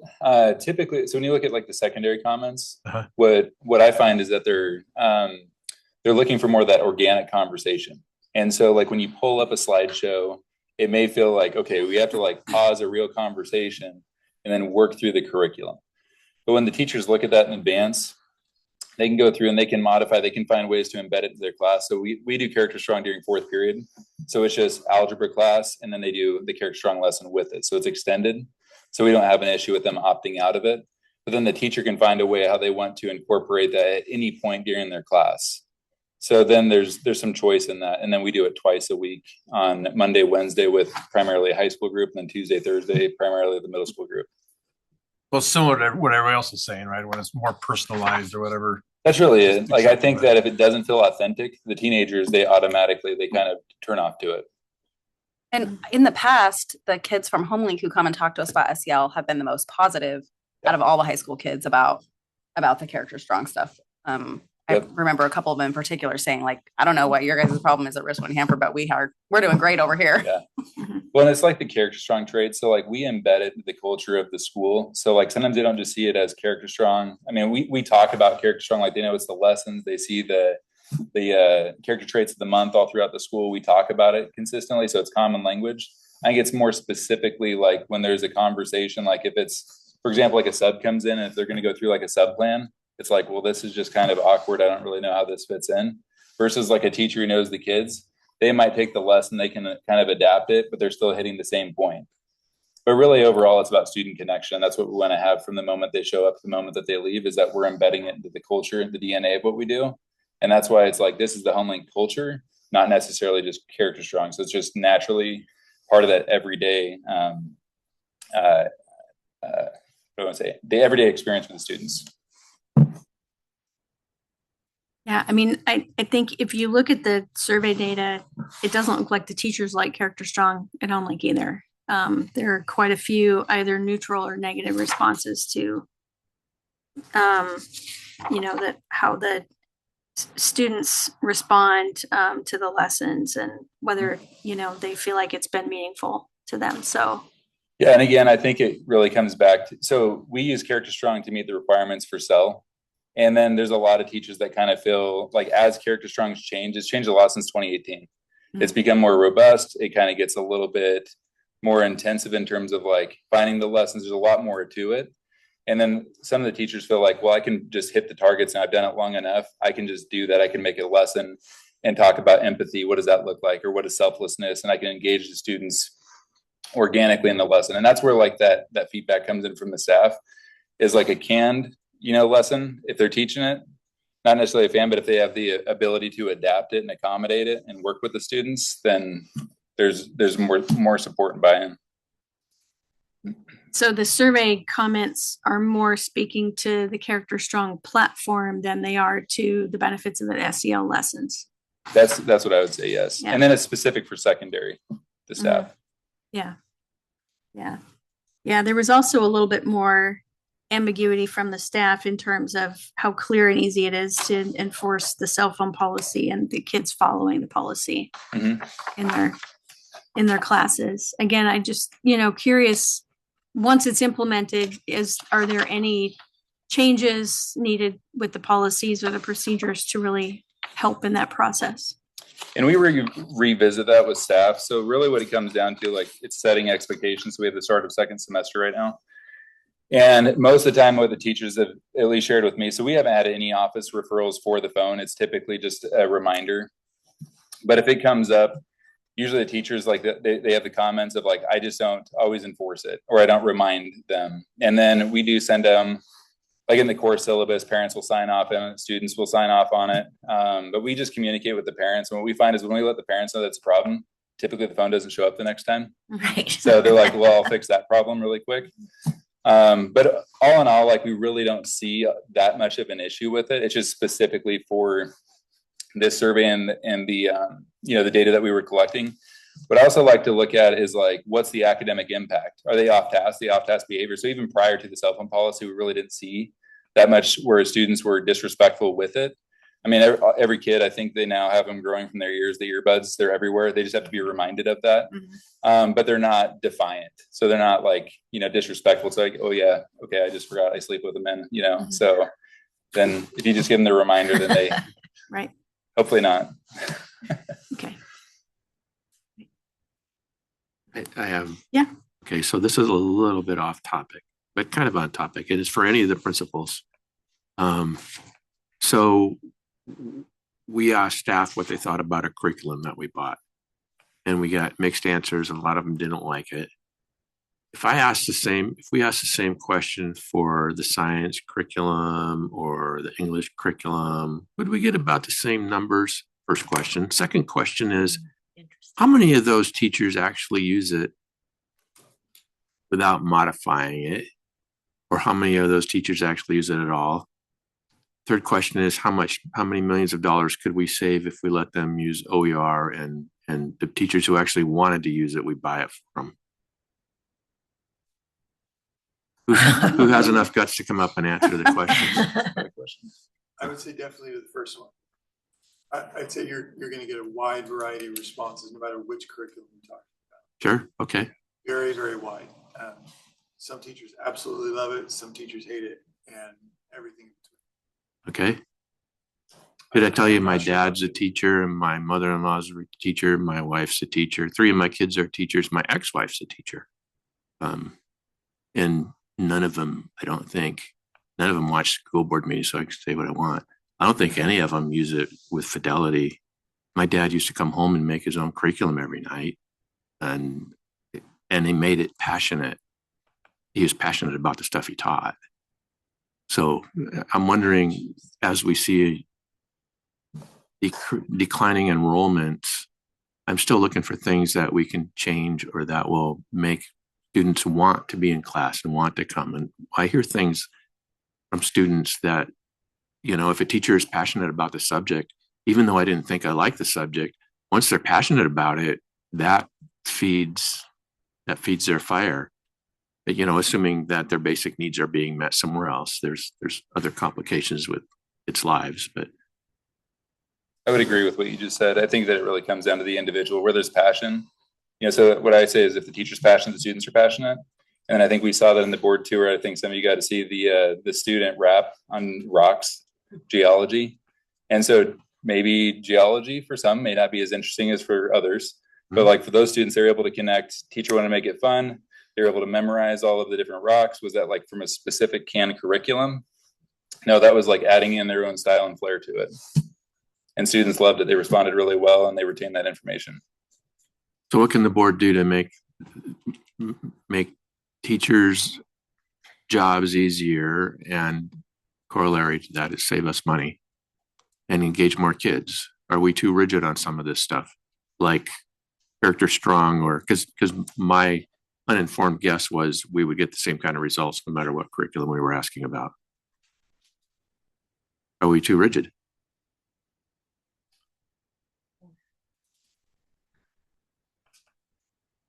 And I think it's a fair question, right? Particularly with the high schools and with all the feedback we've gotten. If they're taking lesson plans and they're creating custom stuff because the lessons aren't working, then I think that's okay. I think it's perfectly okay. But the question is, should we be paying all the money for the curriculum if they're doing that anyway? Yeah. I would just say seek feedback. That's what we do that all the time at HomeLink. I basically survey everything that we do. And then make sure that you also review that feedback and then provide a summary or an update. Like, how are you using that information? And then I think ultimately, like if the teachers are surveyed, if we're looking at significant change in practice, then we should have stakeholder feedback on what exactly it is, like what's the greatest significance to them. So like for some, I would say like a first year teacher, they want the curriculum ready to go. You know, like they need that. It's a huge support. Maybe somebody who's been around for 30 years, they might say, I can write better curriculum than this. So there's really like, there's a wide spectrum of responses that you would have. And then as a board and district office, you'd have to make the decision of like, you know, really what's our primary goal or like what's our primary purpose. So when we're looking at making a significant change in curriculum, what's the driving force in that? You know, because you can't necessarily just make cuts and then not support teachers. Because then if you cut that out, then some teachers aren't going to feel supported. So it's kind of a no, like I don't know answer. Yeah, well, I think you also feedback. have to consider the prep time. You know, the prep time, if we're having them come up with the lessons more than what we're providing the curriculum, you know, that becomes also. Sure. I'm not saying leave them without curriculum. I'm saying some teachers want it, some teachers don't. We individualize, differentiate instruction for our students, right? Should we be differentiating what we provide teachers based on what they want and what helps them help kids learn? Because the ultimate goal was to help kids learn.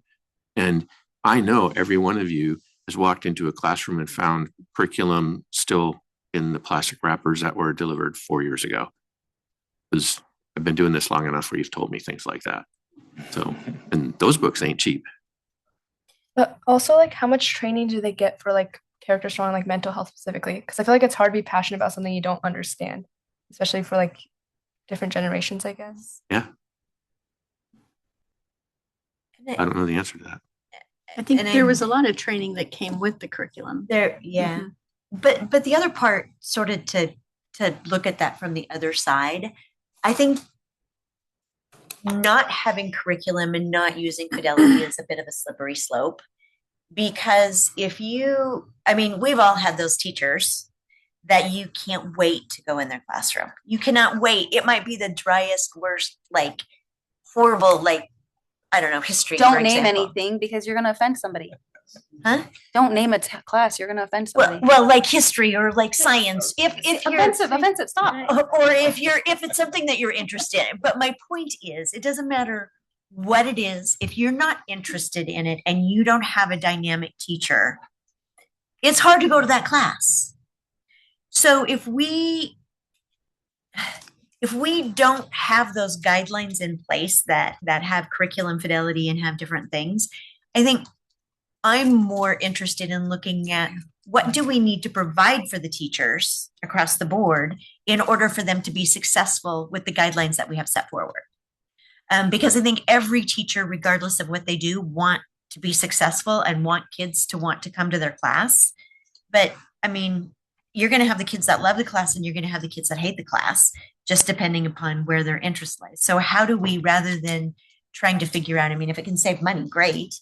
But I think the degree of fidelity, when we already have a certain degree of teacher autonomy in what they can do with the curriculum, if we don't have those guardrails, we sort of veer off into who knows what region of where.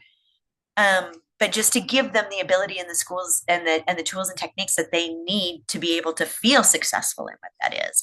And I think Character Strong is sort of one of those things because it is out of the norm of what public education or education as a whole. I mean, I grew up and went to school a long time ago, but we didn't have a social emotional curriculum.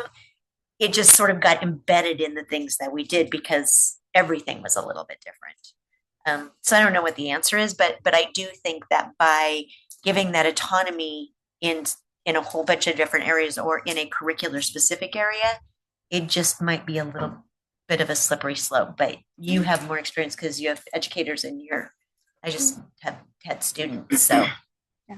I mean, just a thought. It's worth a question. Yep. Just thinking about as we go forward and anytime we have curriculum updates or further costs to consider. I think doing those surveys like Tyler suggested, engaging the stakeholders and figuring out what the options are, probably a fair question. And really listening to the teachers on what they need and the students. When we buy a curriculum like Character Strong, how many years is that purchase good for? That's 7. Are most of them 7?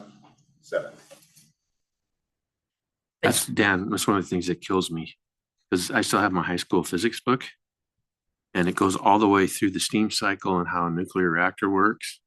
And nothing at a high school level has changed unless we started teaching quantum mechanics, but I don't think we do that in high school yet. And that's a great book. And there's a whole bunch of open education resources, but there's no salesperson and it's not as flashy or as cute or that kind of. No, I hear. Those are free. I'm thinking specifically of like the Character Strong, which was something new, right? We SEL hasn't been around for us that long, right? Where it's something new and we're getting here and saying, hey, does this work? Or do we have to modify it a bunch? But are we locked into it for 7 years? I mean, let's try to figure the whole thing out. But it's worth asking the question at the end of that 7 years, what do we do? Yes. Right? I think that's the fair question. And do we need to purchase another curriculum or does that exist now in our staff and can bring new staff members on board? Those are questions we don't usually ask. Overall, though, it seems like the flexibility given to teachers has been a positive thing across all the high schools. Mm-hmm. And I trust them. And I trust if there's someone not doing their job, that's like your job to make sure they do their job. So, I trust you all to do that too. Mm-hmm.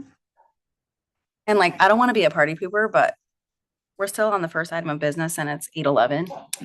So Before we sit down. I think we can. Thank you so much, high school Thank you principals. guys. Great. This was really awesome. And Awesome very interactive. information. Really appreciate it. Appreciate your time. Thank you. Thanks. Yep. Thanks. Thank you. And high school principals, I know you are out every night, so you can go home. So we will move I on guess to our I'll special run there. education update. Zach.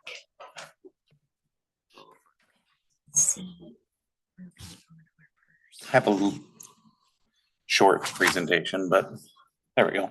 Let's just do it here. Okay, I just wanted to get in front of you guys and especially ahead of the levy. One of the things that we've talked about, every month for at least the last year, and Travis will probably even mention it again tonight, but is the underfunding of special ed and kind of the overcosts associated with special ed. So I wanted to kind of show a little bit of what the crux of the issue is, but also where is that money going. So kind of that first bullet is really what the main issue is. So special ed funding is not based on student need or service intensity. Really, it's allocated per student per day. So it doesn't take into consideration some students are 30 minutes once a week, some students are a full day, all day, every day, and clear into the summer. So we have our revenue sources. We have state funding of 31.2 million. It's actually two grants. One of them's a little bit smaller than the other, and then we have the federal grant, which is 2.8 million, which leaves a deficit of about 5 million in our budget. That's what when we build our budget at the end of the year, that's our request was 5 million in order to provide services for kids.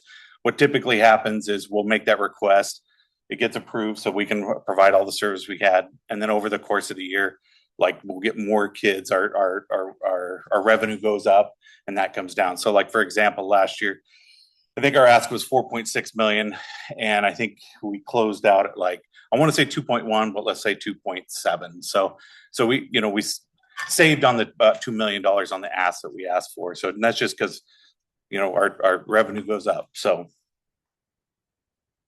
92% of our special ed funds are spent on staffing.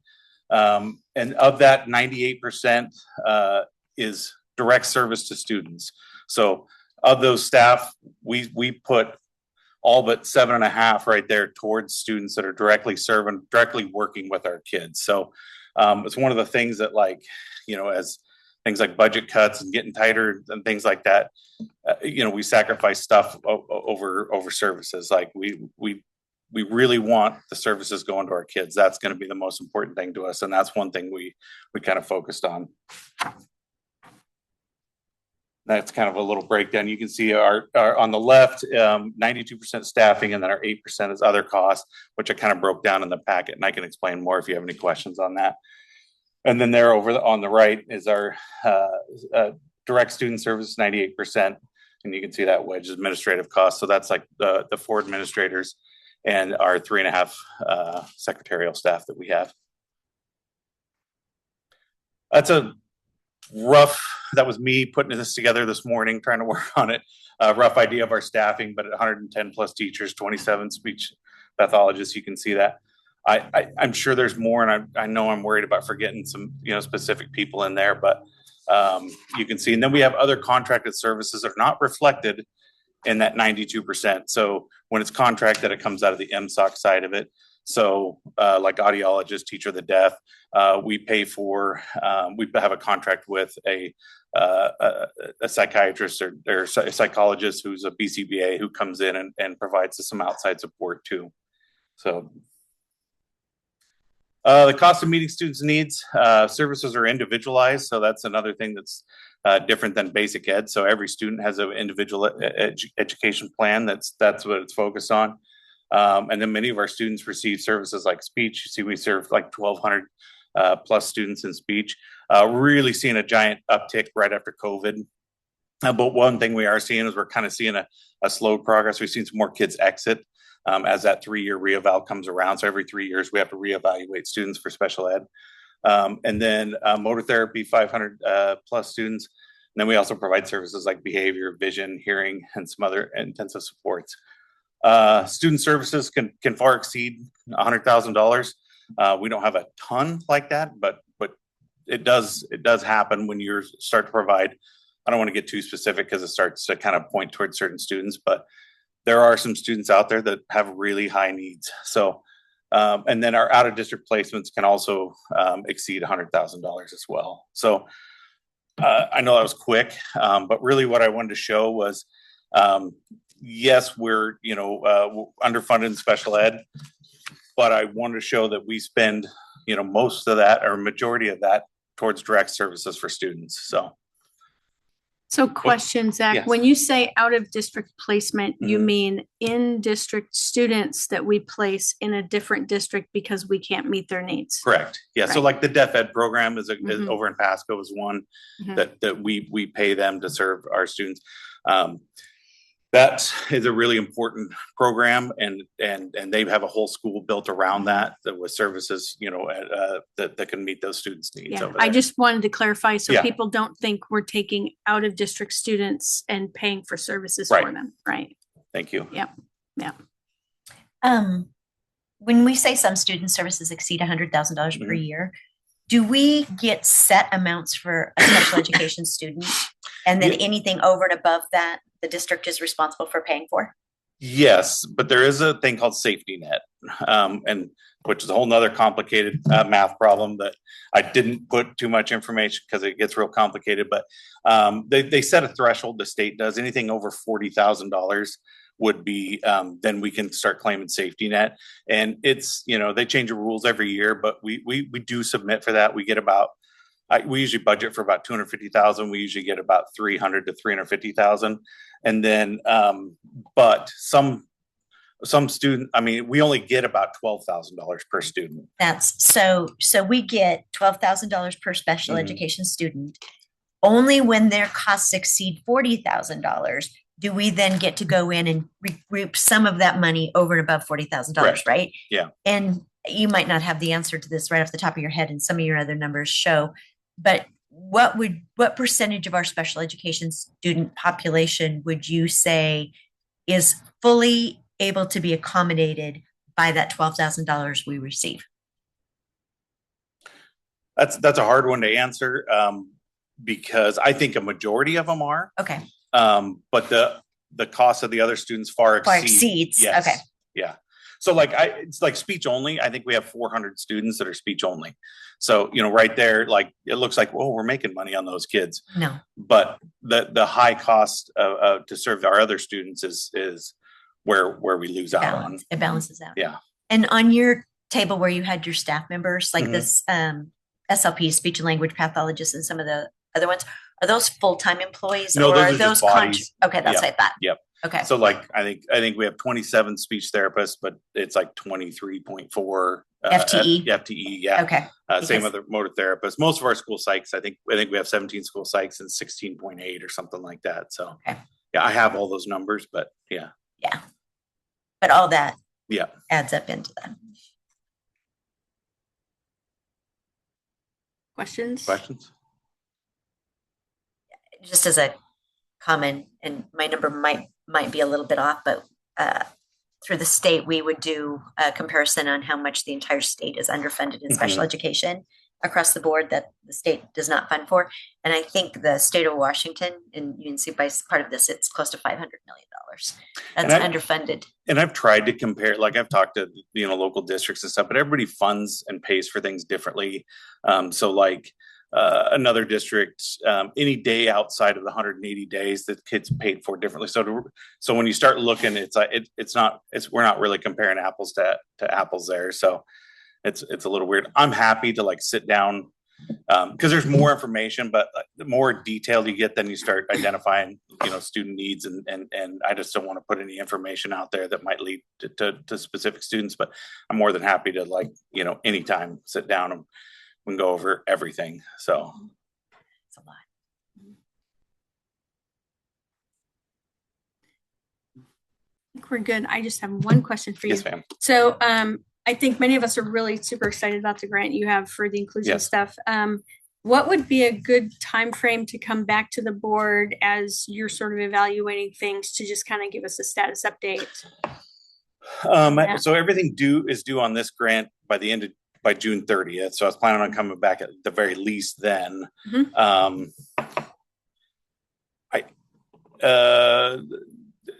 not sure, but we can. But during the summer then? What's that?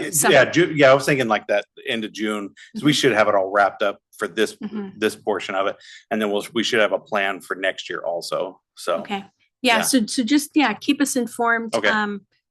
We won't have Nancy here to keep us in line, but just keep us informed of like what the right timing is to come back and talk to us about that, because I think we're super excited about how that's gonna go. I'm very excited about it, and it's been good so far. So all right, awesome. Thank you. Thanks, Zach. Thanks, Zach. Job, Zach. All right, Travis, you're up.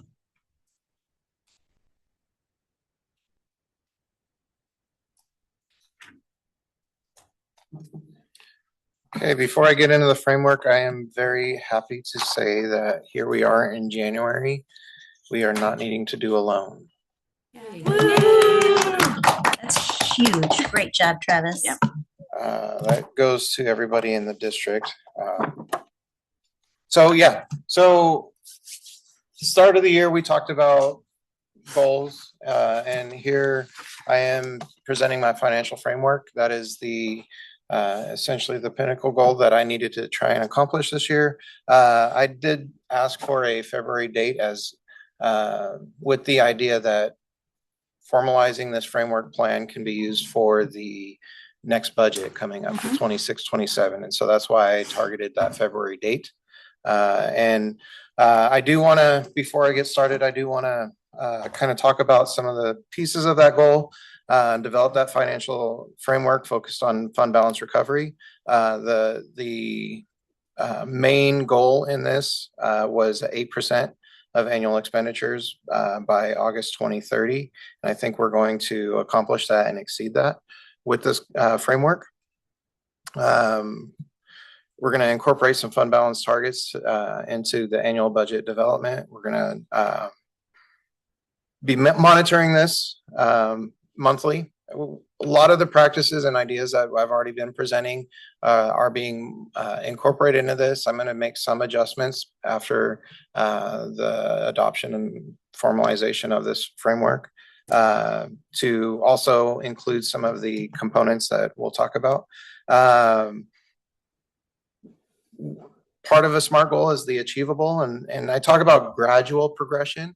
We're still wanting to meet the needs and provide a high quality education to our students. And so not trying to build back a fund balance all in one, but to be very smart and intentional about how we build it back.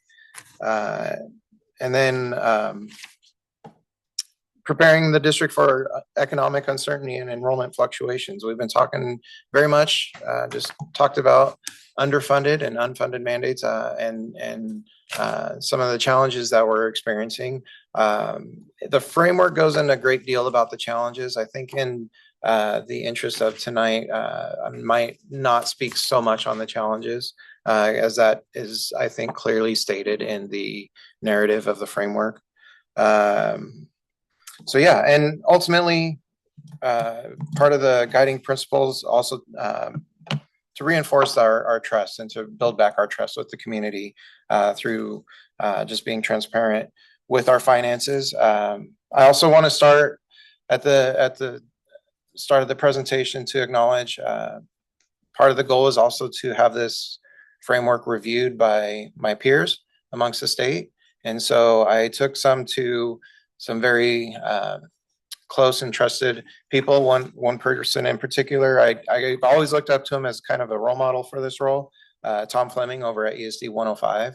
And dude is a brilliant guy in school finance. And I was actually kind of embarrassed when I sent him my first rough draft of the framework, and he said it was well done.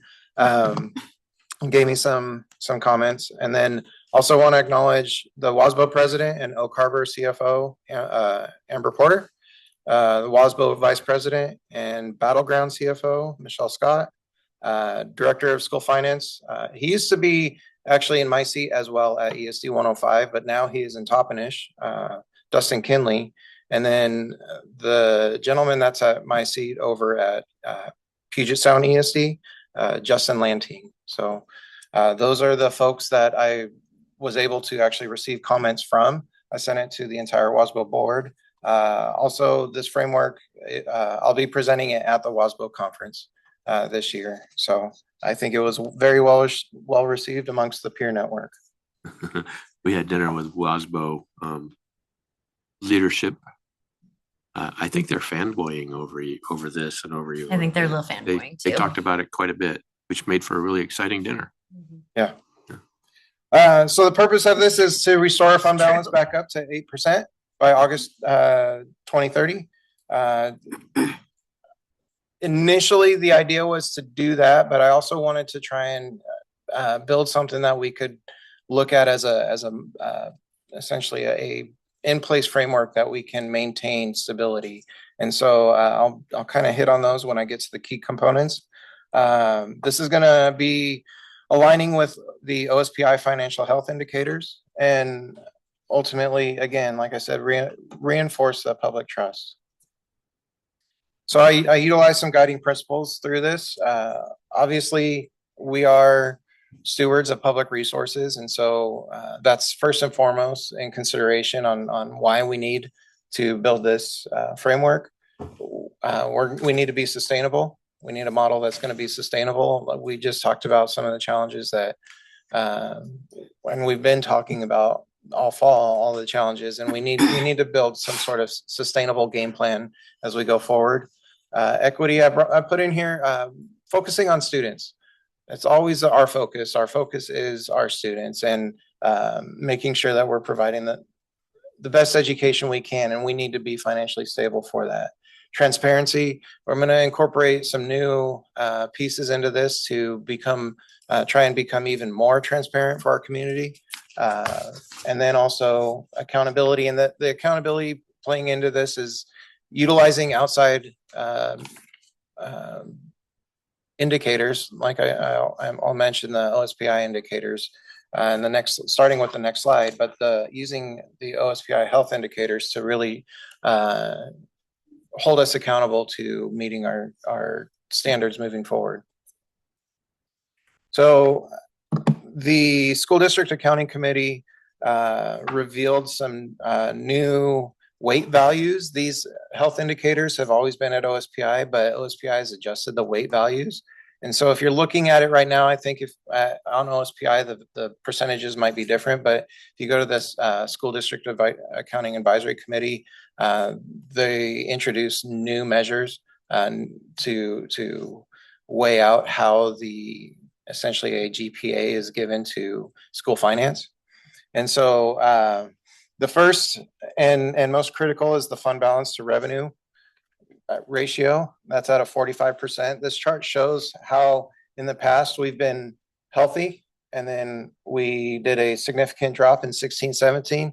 That's why Jill and Rick, I mentioned at that meeting that Richland has been on our watch list since 16-17. When you drop from 12.6 to 7.8, that's a significant drop in something that we're going to be watching at an ESD where we're reviewing financials. We got down all the way, fund balance 0.55% in 23-24. OSPI provides, again, these scores are 45% of the overall health indicator. I list our grades, what it takes to get an A, B, C, and so forth. And that also reflects the different colors. So obviously red being the failing, the yellow, a D, and the gray, that sort of thing. So you'll see that moving on other slides. The next one is the expenditure to revenue ratio. You can see anytime we're over 100%, that means we're spending over our revenue. We took a big drop in 16-17. We spend 104% of our revenue that year. So we're going to take a big drop. And you can see we've hovered very close to 100% when we do drop below, but then when we have gone above, we've been, I'll say, over 1% over the 100%. So to get an A, we need to be under 98%. And under 98% happened in 13-14. And so I look at this expenditure to revenue ratios. I've been talking about it more and more during the fiscal updates. It's part of our one-page information that I share, and I look at that number often when I'm analyzing where we're at. I've been talking about days cash on hand since day one that I've gotten here. We dropped all the way to 1.97. I don't know that we'll ever get to 90. I mean, there's not a district in the state that's at 90. That is a very lofty goal. I think 60, SAO will look at us as healthy when we reach 60. I think that one will happen. It won't happen by 2030, but I think we can reach 60 days. But being at 1.97, that's, I'm going to say, unacceptable. I think part of the framework I talk about communication, and I think this is a good point to mention. Like, I am a communicator, and I think why we got where we are is because we're not communicating this kind of activity very well. And when our fund balance is healthy and you see this continual drop, okay, maybe 1 year we can understand. Maybe after 3 years, we really should have been throwing up caution flags and making decisions back in here. And I think if we would have been able to communicate this from a financial standpoint to our board, to cabinet, and all that, I think we could have not had this happen, right? And so that's part of the framework too, is making sure that I am doing my job clearly communicating where we're at, clearly communicating the vision. And I'm going to say our build back from here in the future is going to be very much a team effort. I'm just a communicator. And we've got very good teammates here that do the job very, very well once they have that information provided to them. So the fourth category that goes into the OSPI health indicator, I don't have any statistics on this because everybody just, this goes along, Rick, we've had the conversation at a board meeting where we've said the 4-year budget is kind of garbage. It's not garbage, it is garbage. I mean, not kind of, it is. And so I think every school district will have an A because they don't show negatives in the 4 years. And it is only weighted at 5%. So I want to share that this is a thing, but I'm not going to really talk much more about a 4-year budget, except for at our budget hearing when we're required to. So overall, the Richland School District GPA, back in 13-14, 14-15, we were right around 3.8, and we dropped down to 1.3 in 22-23, and we are climbing back up. So the framework essentially focuses on 4 main mechanical components. It is a budgetary framework. When we build the F-195, the budget moving forward, it's going to incorporate all of these components. Obviously, we want to live within our budget. If we can live within our budget, then we are living within the key components. So again, focusing on expenditures to revenue is the first, and I think the most pivotal component in the framework. And the way I'm looking at this is we need to get back to healthy. And so as we're progressing through building back our health, when we reach, if we are finishing a fiscal year under 15 days cash on hand, then that next year we're going to try and budget right around 97% of expenditures to revenue, right? Build back faster when we are at that critical point. And then when we reach 16 to 25, we'll expand that a little bit, open it up to 97.5. Again, being at 98 is an A with OSPI. And so focusing on staying under 98, never getting below, really trying not to be below 97 because we need to be spending our money to educate our students. And so just that balancing act. We do have some wiggle room as far as where we can use our money. So 25 days we'll expand, and then until we get, I'm going to say until we get to 60 days, we're going to stay under 98%. When we reach 60 days, that's when we can really start to look at some other ideas as far as, okay, are we going to, we're talking about curriculum, right? Are we going to start getting some really big curriculums that might be innovative or exciting that we might be willing to take more risks on or something like that. That's probably, I should say, we're just going to open it up for curriculum and education and everybody to go crazy at that point. The next one, enrollment based on budgeting standards. We saw a significant drop in our enrollment this year.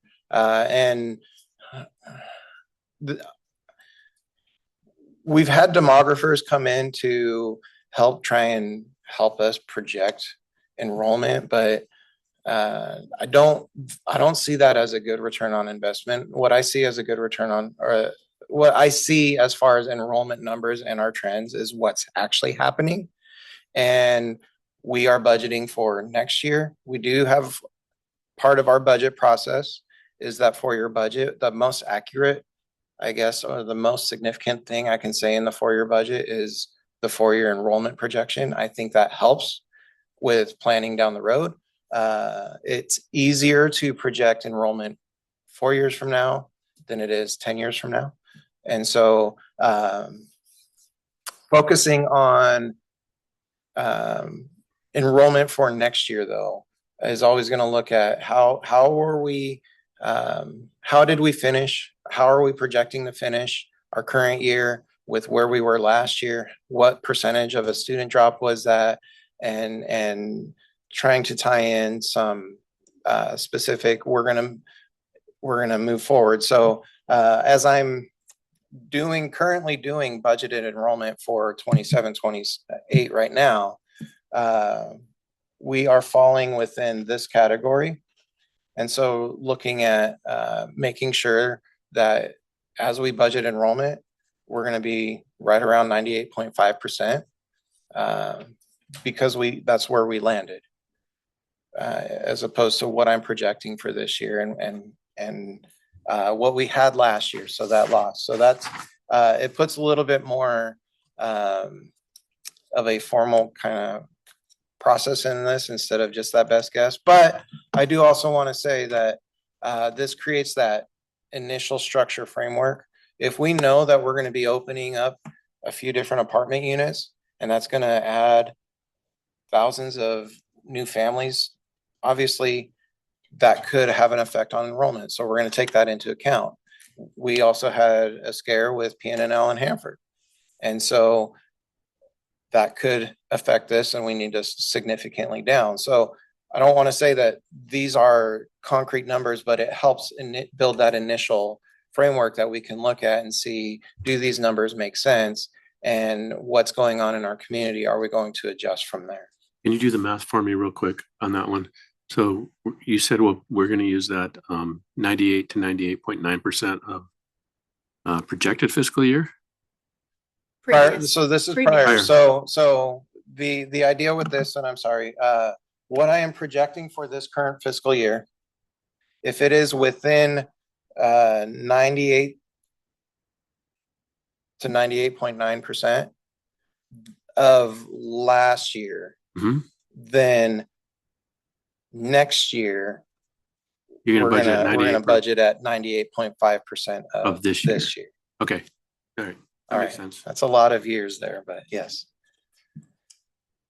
Okay. Another key component is trying to look at maintaining certain staffing percentages. We actually, Shelley and I sat on a fiscal stability seminar yesterday, and she and I will be hosting actually as panelists on the next one in February.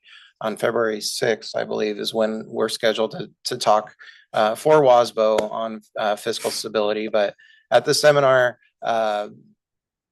the business manager for Peninsula, she's a wonderful lady, I'm forgetting her name right now, mentioned you want to target about 82%. And I think that as a bullseye target, that's where if you were to lock me down, that's kind of where I would land too.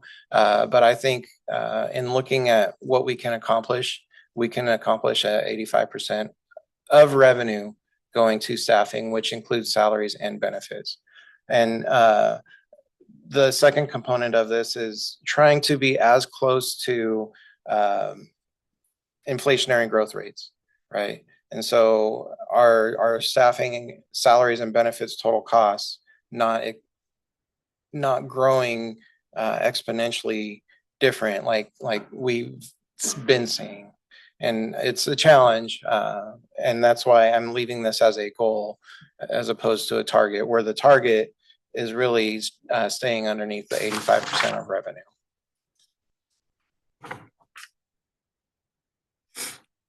Because also a lot of that goes into like what Zach was just talking about with special education. 98% of his program is going into salary and benefits. And so that kind of skews. So when we're talking about 85%, we're talking about district wide. And so there's different funding sources that'll allow us to increase that salary and benefit percentage.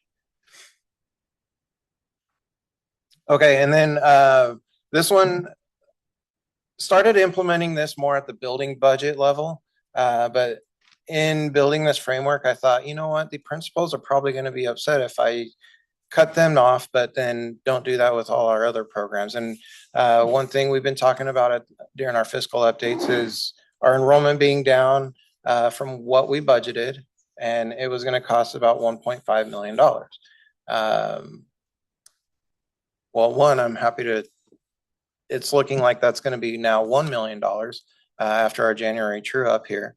But implementing a enrollment-based set aside for MSOC. So now we're going to set aside 10% right off the get-go. There's going to be 10% of undesignated programs so there's some programs where we have to meet minimum expenditures. There's some programs that like some of our state and federal programs that are run by Derek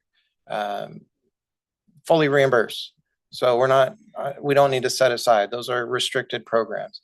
So unrestricted programs are those that we can really make changes and where we can really build back our fund balance. And so in those programs, that's where we would set aside 10% of the MSOC dollars as a set aside to see if enrollment is truly going to come in what we budgeted, or if it's not, it's going to be money that's been set aside, kind of kept away. So that way, when we have our revenue drop by $1 million, we're prepared. It's okay. We've got 10% set aside. This year, if we would have implemented this year, we would have $2.7 million set aside, right? And then based off how enrollment came in, if we saw our projection was 97%, we're going to if the actual enrollment came in 97% less than what we projected, then that 10% we're just not going to be opening up in the budget, right? Whereas if we're right around that 97 to almost 99%, we'll go ahead and release some of that set aside back into program because it kind of balances with the revenue. So I don't want to fully restrict the spending. And I think that this is a good way. And this was one of the more unique comments that I received, is this was a unique idea that no one had really seen implemented. So I think what I will ask is this year, as we instill the framework and we look at the numbers and we're doing the budget, some of this may need to be adjusted, but these are where we're at right now moving forward. So along with it, not only are there these components that are from the mechanical aspect, but then there's actually putting into place spending philosophy. And again, I want to say I create the strategy, I try and communicate, but here at the district, we are all responsible. And so it's my job to communicate where we're at, let everybody know, and to try and formulate the strategy for building us back. This is part of that strategy. I'm communicated with our team. And so we say, okay, great job, we're getting back up.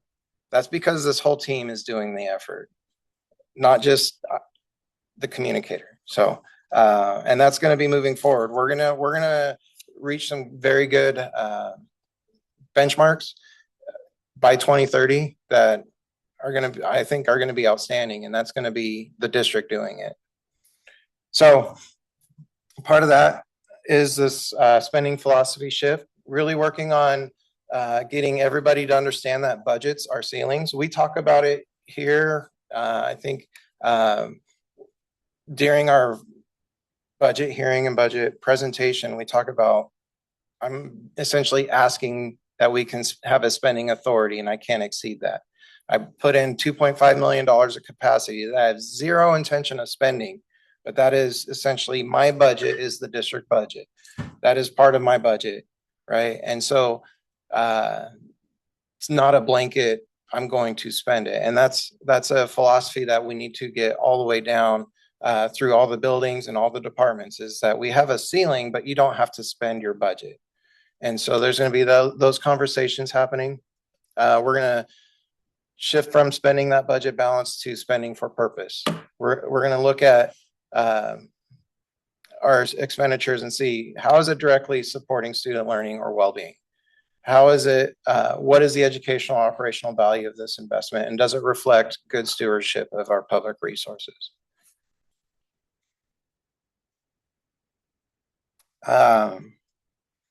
So again, I talked about the framework includes a lot of different mechanics from the finance standpoint.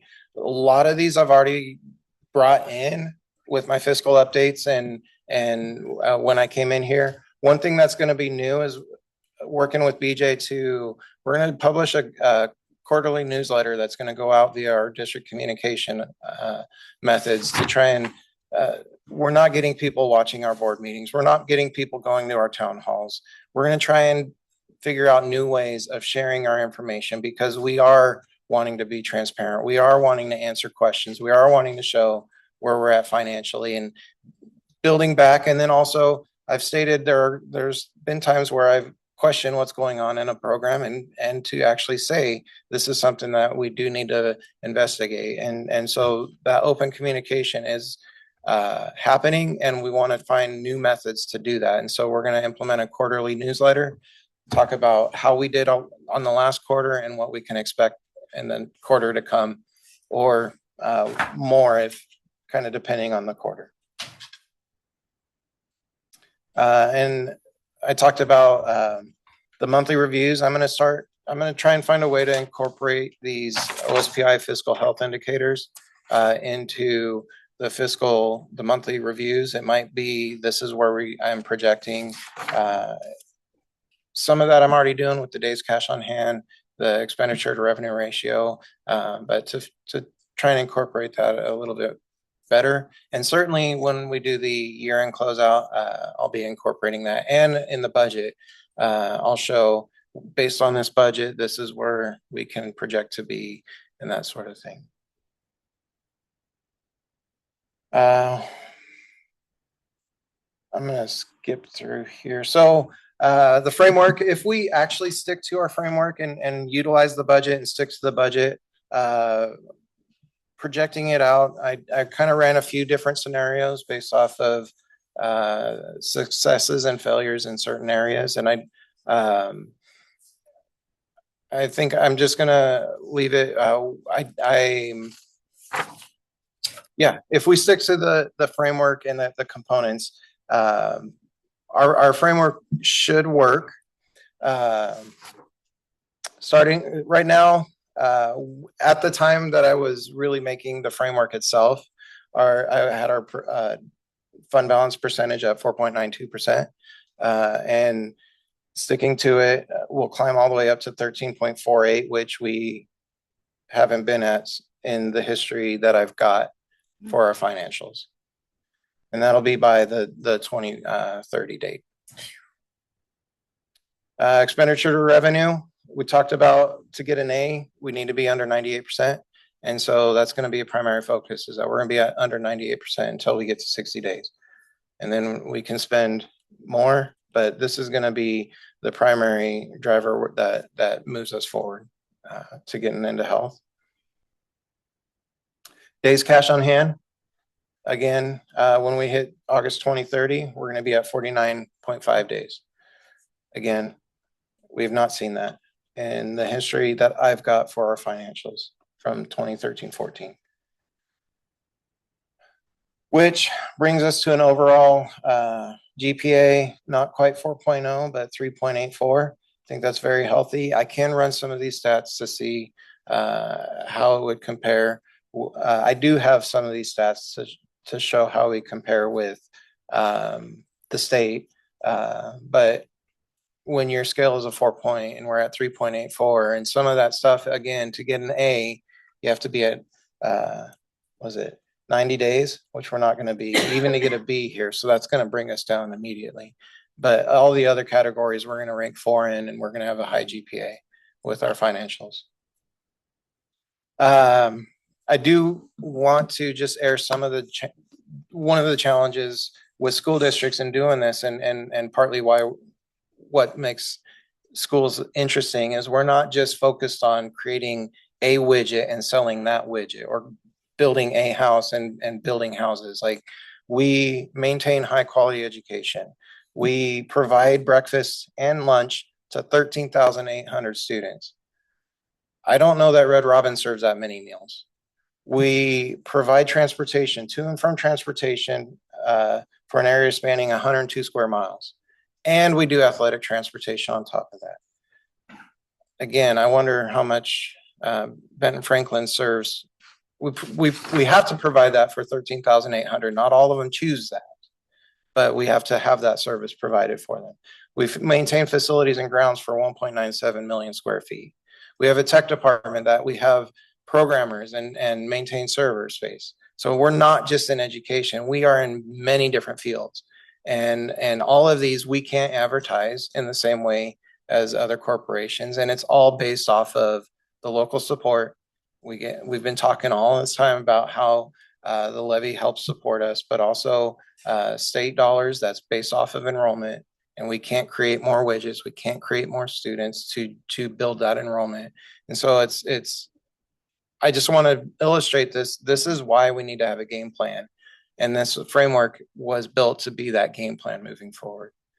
And so I think I'm going to stop the presentation there. There's more in the board packet that you can review, talk about some of the challenges. Any questions?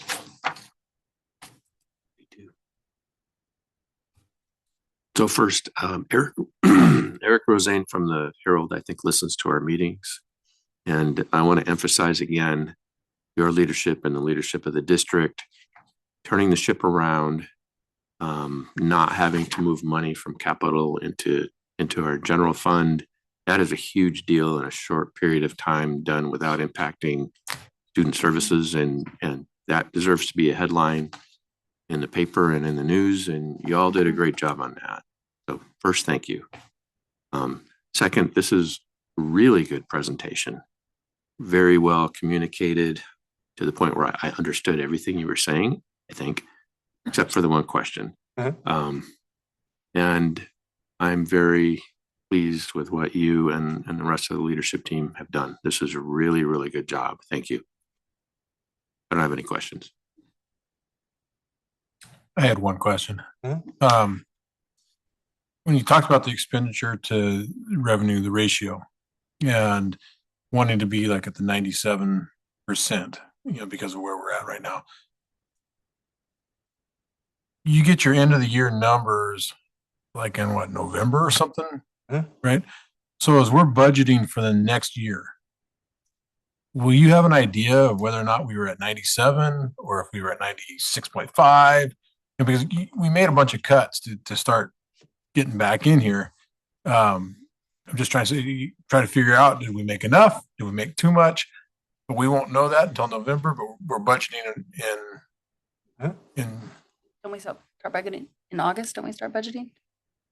We have our budget done by the end of August. Yeah. So I'm just trying to figure that out as we go into the next budget cycle of how did we do this year with the framework? Yeah, so it's a really good question, and it's part of the fun of my job is trying to trying to guess where we're going to finish. And I'll say last year coming in March and June were I had projected expenditures very, very close to where we finished. And those were the 2 months that were the closest as far as what my projections were showing and where we finish it. And so continuing to perfect how I can estimate projections. But then, I mean, it's also tough because we have 2 years in a row where we have a car crash into a building. That's a lot of money and last year we had a fire at Hanford that throws off some of that stuff. Some of how we claimed our revenue and that sort of thing can throw off some of those trends. And so trying to be aware of some of the anomalies, pull out the outliers and still come up with those assumptions. I think we can still do a very good job of trying to predict based off of our trend data. That one pager that I give every month shows the expenditure to revenue. I show that as my projection for August 30. And one of the benefits about being a district our size is we don't have to adopt our budget until August 31. In the February meeting, I'm gonna lay out my calendar for the budget year and the timelines. when I'm hoping to do the board adoption and that sort of thing. But part of the budget creation process is gonna needs my projections for this year as well. And so we'll have, I think, a fairly good idea where we're at. And this again is a budgetary framework. So as we build the budget for next year, we'll be working to maintain expenditures to revenue ratios at those percentages. And whether we hit those or not is going to fluctuate based on how revenue actually comes in with enrollment and that sort of thing. But as far as building the budget itself, this lays out that plan that hopefully when we put it in place sees success through that year. Other questions? I want to congratulate you on just knocking this one out of the park. I think I'm not surprised at all the attention this has gotten from WASBO. I think we should think about bringing this to WASDA as well, because I know for myself as a new board member, I didn't know what questions to ask or what data to ask for and what to look at to understand where we were. And I think you've laid this out really nice for board members in other districts to ask the right questions and ask for the right data to really understand the fiscal health of their district, where it may be kind of a mystery coming in. So if you're willing to do that, I think we should see about getting this in the WASDA schedule as well. Sure. You know, and even to add on that, I mean, Rick's been here much longer than I have. But even as a board member that's been there for a long time, you don't know what you don't know until there's an issue. And I think a lot of board members don't always know or understand what questions they can ask and where to get that information. So I think this has the ability to help a lot of board members be far more effective in one of our primary roles, which is overseeing the finance and understanding the budget. You know, I take a lot of responsibility for where we are, and now, you know, with your help getting us out of it, but you don't know what you don't know. And that's not, I don't think that's uncommon for even board members that have been in a position for quite a long period of time. So, yeah, no questions, because it was incredibly thorough and I really appreciate it. Yep. Did you even learn something, Ray? Okay. It was really good. It was really good. Great. Thanks, Travis. Yep. Good job, Travis. We are on to board discussion. It is 9 p.m. I would release the students. I know that they have school tomorrow, so you guys are welcome to leave at any time. Are there any topics for discussion that the board would like to bring up right now? No. Nope. Then can I get a motion for consent, or would anybody like to pull anything off consent tonight? I'll move consent agenda. Second. Okay, and we'll vote. Yes. Yes. Yes. Yes. Yes. Yes. Yes. Great. And then future agenda items.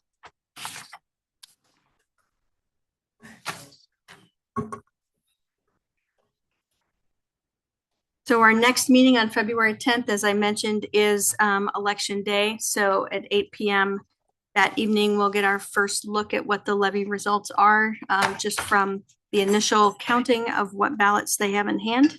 That usually gives us a pretty good indication of the baseline to start with. Is there anything? Can we move 3.4 to March when all of us will be here? I think we're going to be missing at least one board member on the 10th. I'm not sure, but I think so. Yes, the board meeting logistics discussion, that one. Yep. Yep.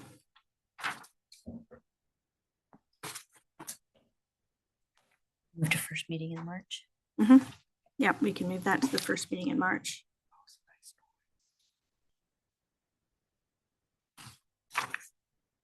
And then take a look at the 24th, because I think we're missing two members there, and I'll leave that for, I don't have any specific suggestions, but for leadership to figure out what they want to keep and what they don't. Yep. Yeah, we may want to push off the iReady results until March as well. Yeah. Let's see how many we have. Okay. Any other topics? Anything for the good of the order? All right, we're adjourned. Thank you.